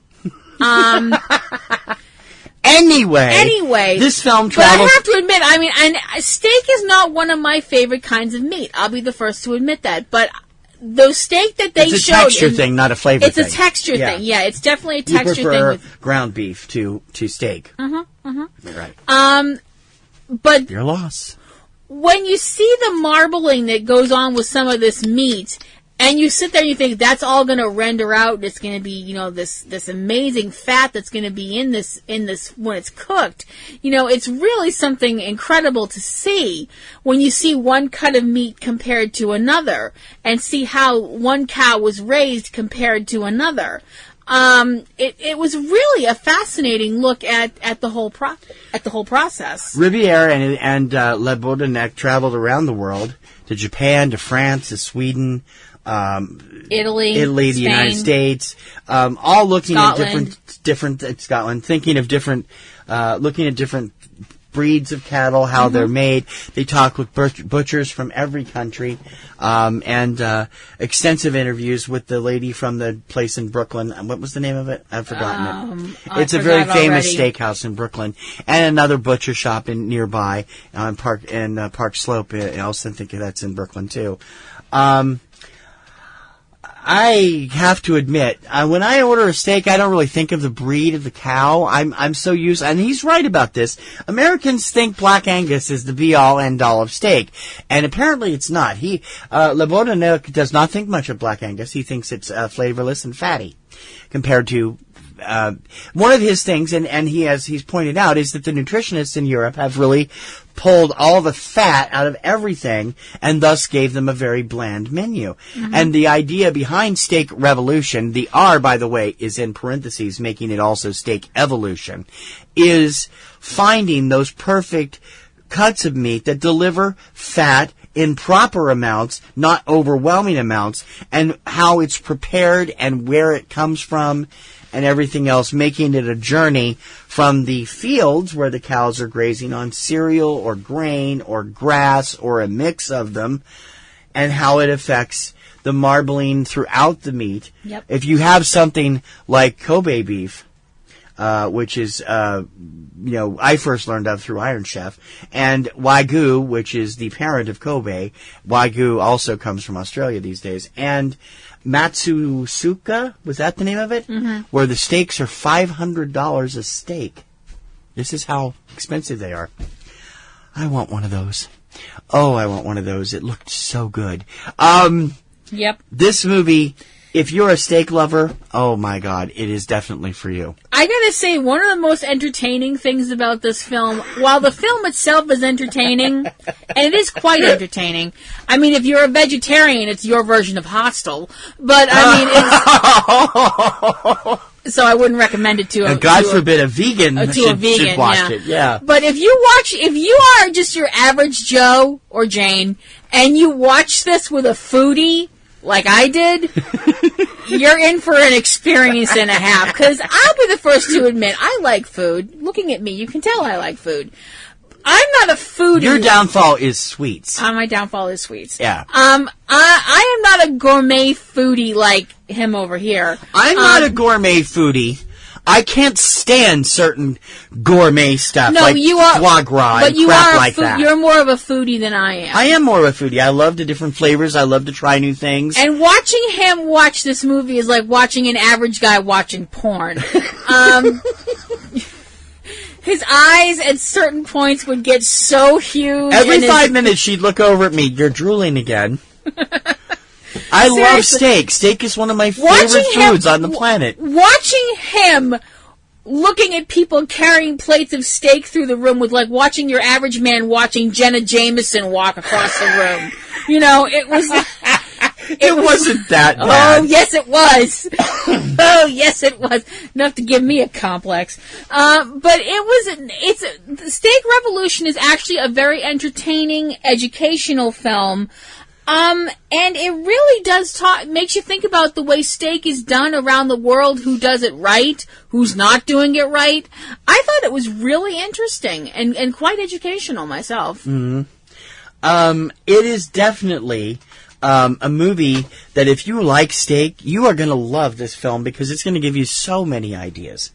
Like, I'd never seen the giant Goliath cows before. No. Oh, my gosh. These are the cows that the $500 steak comes from, right? I think so, yeah. I'm like, oh my God. And no, those were the ones at the end. Those are the cows that have these long lives. Yeah. Like the one that they butchered on the show was 14. Yeah. And the lady in New York at that, oh my God, no, we can't even use it if it's older than 18 months here in the country, in the U.S. Mm-hmm. This is why the U.S. has such stupid laws in certain ways. But that steak looked marvelous. And then of course the people in Japan that are making they have these cows where they massage them and they massage them with sake and they do all kinds of things. They listen to Mozart all the time. Mozart, you know.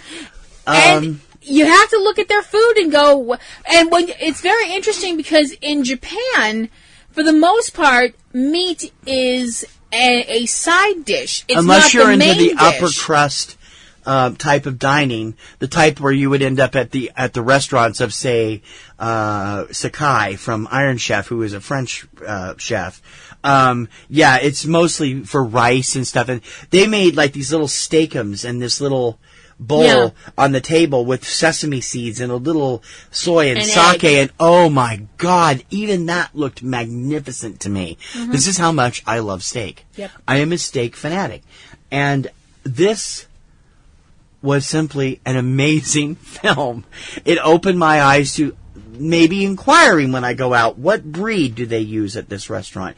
Can I get more flavor out of it? Is it going to be really fantastic? Because I admit, we don't have the budget to do more than Longhorn. Longhorn is like mid-range budget, and the food is always good. But I have never been to Boston's Ruth Chris.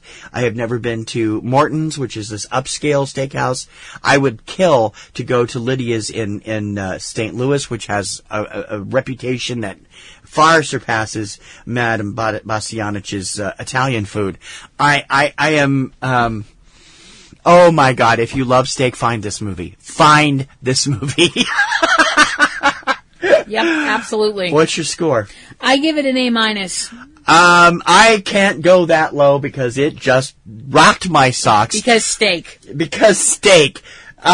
Steak Revolution is making its way around the country slowly. It opened a couple weeks ago in Los Angeles, and will be seen in late August in Berkeley, again in Los Angeles, San Diego, San Francisco, Denver, Washington, D.C., and then in September we'll spread to Columbus, Ohio, Atlanta, Georgia, Houston, Texas, and Oklahoma City. It also has a showing in Boston this week at the Regent Theater on Tuesday as part of the Alive Mind Cinema. So what's your score? We'll get there. Okay, sorry. And I'm getting there now. Steak lovers unite.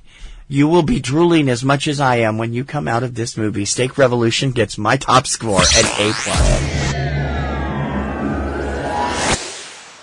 I hope you've enjoyed this trip down memory lane for the last couple of hours. All of these movies are terrific. Well, Ants on a Shrimp is not that terrific, but if it appeals to you, by all means. I didn't particularly care for it. Kim left it, and it's just one of those things that you have to judge for yourself. Most of these, however, are going to be a lot of fun for you to watch. Now, our show notes will have links, if possible, for all of these films where you can watch them. Many of them can be enjoyed by the entire family, and we hope that you'll take a listen to them, because these are great films. We've loved most of them, and it's really a good way to get a handle on all the crazy stuff going on out there in the world of film and food. Next week, we'll be back to more regular stuff. We'll have a few regular reviews. Also have a few more foodie reviews as we approach Thanksgiving closer and closer this year. I want to remind you right now, before I forget, when you're listening to Subject Cinema, it's been one of those days. When you're listening to Subject Cinema, don't forget to A, subscribe to where you're listening, be it iTunes, YouTube, SoundCloud, wherever you're listening to the show. Like the show on Facebook. Don't forget to tweet the shows on Twitter, and be sure to share our show with your friends. The more you share, the more people will hear us, and hey, the more the merrier. That's what we're all about. Don't forget to check out our other shows as well. Subject Cinema's Front Row 5 and 10 every Thursday night, doing crazy entertainment lists with Kim and TC, myself, and we hope you'll enjoy those. There's also my own show, Catastrophe Vortex. Once again, I'm a week late. It'll be on this Wednesday, and I hope you'll enjoy it. All my reminiscences and my observations about good, bad, and the ugly when it comes to the disaster film. Also disaster shows, music, and more at CatastropheVortex.com. Kim's show, Platinum Rose's Garden, available every Saturday usually every Saturday during the Supernatural television season. She's currently recapping each episode of season 13 as they happen, so don't miss that either if you're a fan of Sam and Dean Winchester and their ongoing exploits. Platinum Rose's Garden is for you. PlatinumRosesGarden.com. Don't forget to check out our mini shows on Tuesday and Friday. Tuesday, Digidex with the home video report on Tuesdays, and 3-Minute Weekend with all the new U.S. film releases on Friday. They're both up at 10 a.m. Eastern, and we hope you'll like them. Although, despite its title, 3-Minute Weekend actually runs about 7 to 8 minutes, but it's still a recap and great stuff. It's a way for you to keep up on all the films coming out every week. And you can make notes about things you want to see in the future on when they finally get to cable or on demand or whatever. They're both very much informative for you, and they're available every week at eCinemaOne.com. Don't forget to check out our other sites as well, including PNRBoston and, eCinemaBoston. It hasn't been PNRBoston for 3 years. My head's not working today. eCinemaBoston, Planet BM, for Planet BiblioMusica, our observations on books and record stores.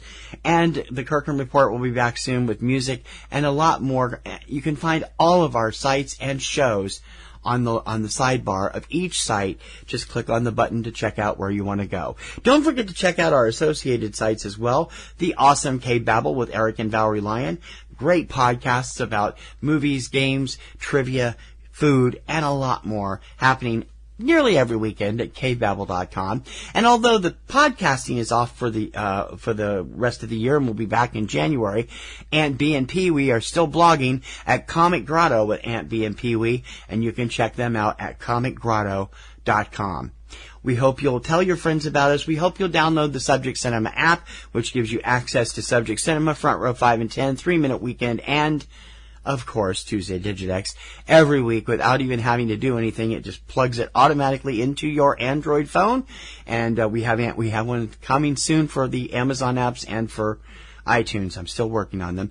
And please, more importantly than anything, in addition to subscribing, liking, tweeting, and sharing, please Patreon us. Patreon is our only way to make money. We don't have ads on any of the sites. The only ads we have on the show are for fellow podcasters on the Lamb Podcasting Network and our own bumpers for what we do. So we don't accept advertising. We would prefer to have you support us, and we know you will. So please come over and be a Patreon patron if you're not already. The Patreon button is on every page of our websites, and it supports all of our sites, including the ones I've mentioned here, plus Cavebabble and Comic Grotto. And you can do so by going to patreon.com/PNRNetworks. Kim will hopefully be back next weekend, and we hope you've had fun listening to these docs. Please check them out because they're all a lot of fun. And we're headed more and more toward Thanksgiving and more great food the rest of this month. Next week, we'll talk about Thanksgiving in general, and our final week of the year, of November, we will talk about desserts, and we hope that you will join us for both of those, all related to film and some television.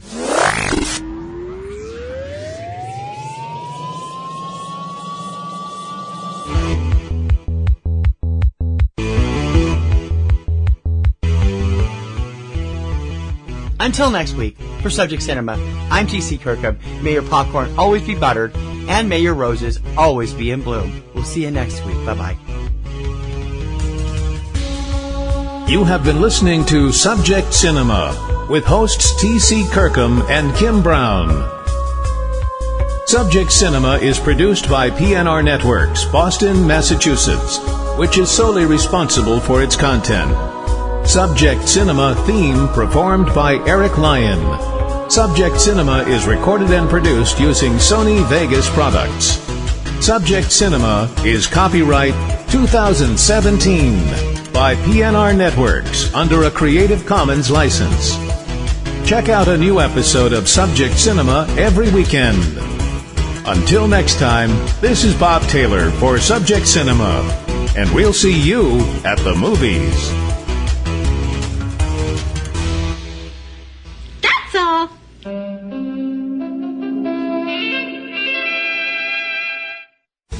Podcasting's choice. From coast to coast, continent to continent, right here 24/7.